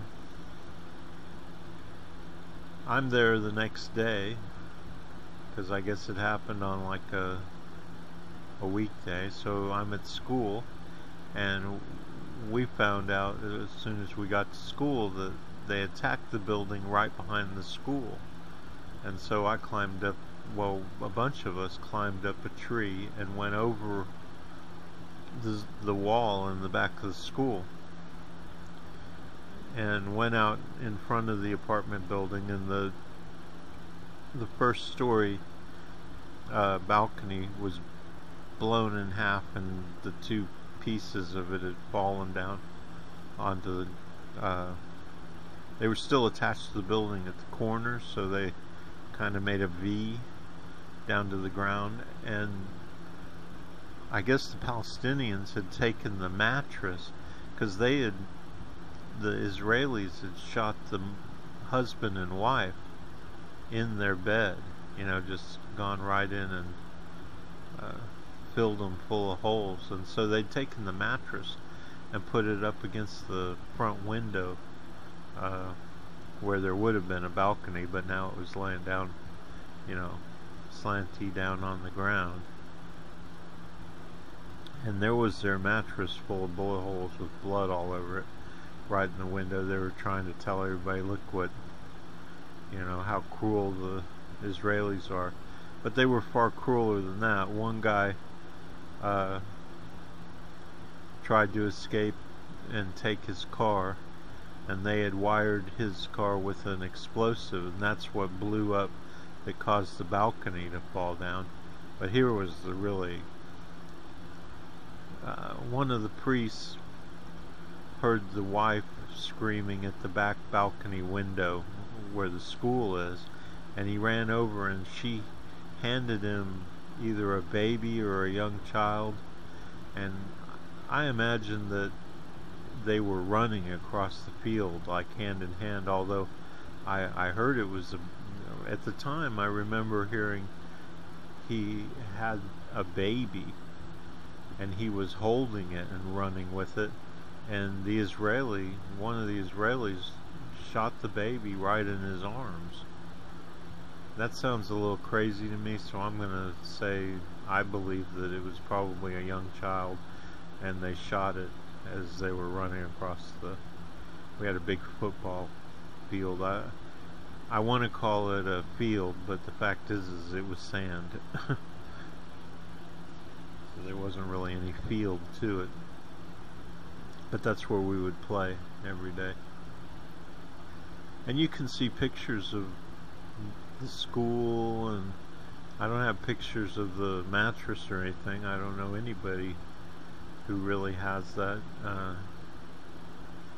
But you can see pictures of the school in my pictures. If you're one of my friends, you're welcome to go look and see all kinds of pictures from when I was in Beirut.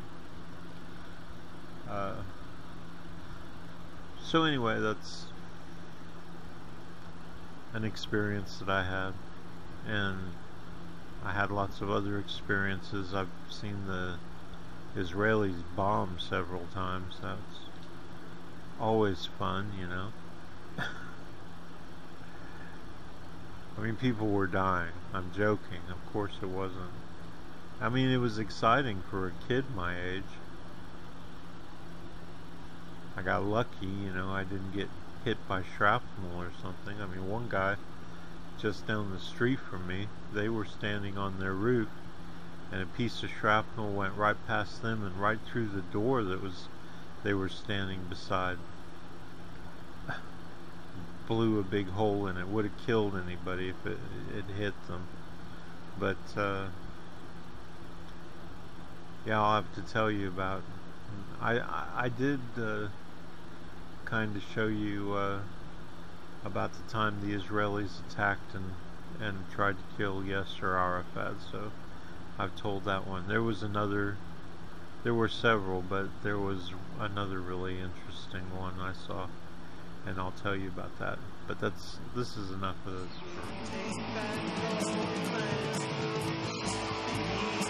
Walmart's opposition to unions was led for decades by labor lawyer John Tate, who after his retirement proudly recalled at this company meeting in 2004 what he said was his favorite phrase. Labor unions are nothing but blood-sucking parasites living off of the productive labor of people who work for a living. Hillary Clinton was not present at this Walmart meeting, but Tate was relied on for years to keep unions out at Walmart, including during the 6 years from 1986 to 92, when Clinton was on the Walmart board and Tate was either an executive or a member of the board himself.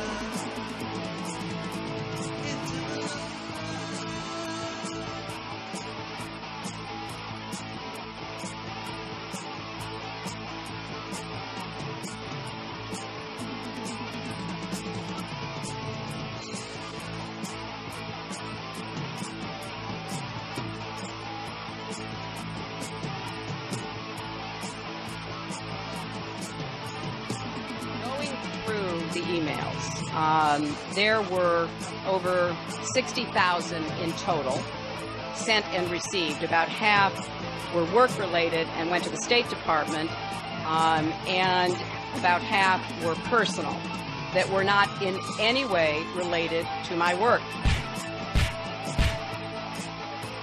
When you speak to the public, you say, I turned over everything.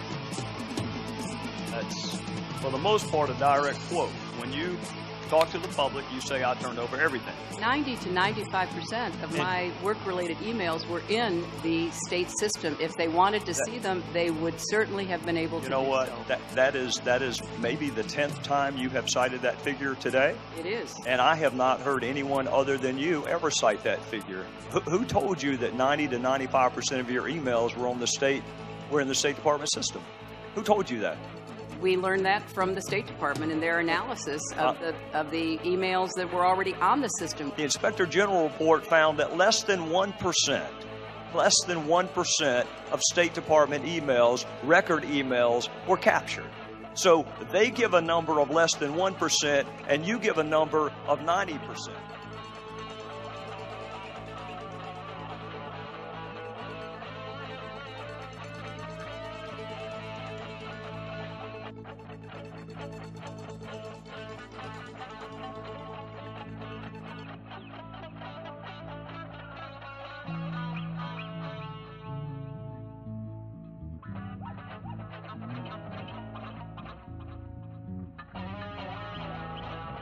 Interest in Libya in 2012. The server contains personal communications from my husband and me. Only time I got on the internet, I did 2 emails, and I ordered Christmas presents from a reservation. Otherwise, I found people said embarrassing things on emails. I didn't want to be one of them.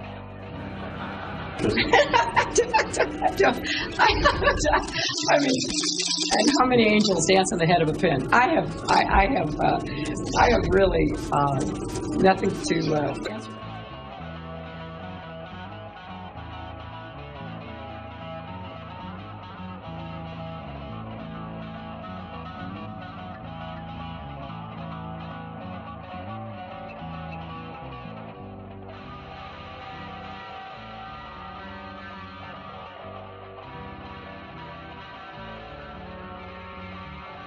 I represented Wall Street as a senator from New York, and I went to Wall Street in December of 2007, before the big crash that we had, and I basically said, cut it out.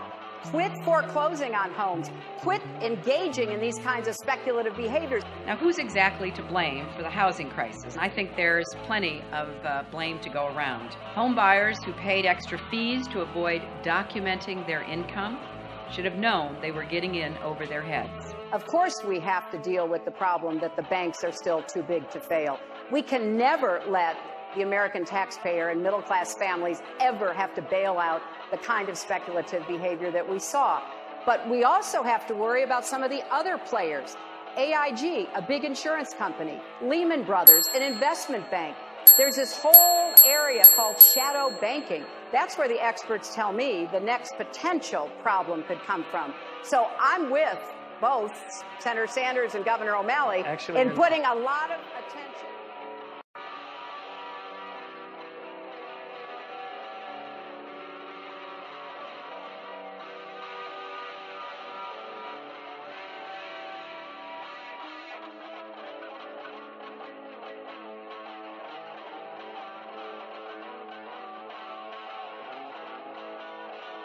I represented New York, and I represented New York on 9/11. When we were attacked, where were we attacked? We were attacked in downtown Manhattan, where Wall Street is. I did spend a whole lot of time and effort helping them rebuild. That was good for New York, it was good for the economy, and it was a way to rebuke the terrorists who had attacked our country. 9/11 was bad.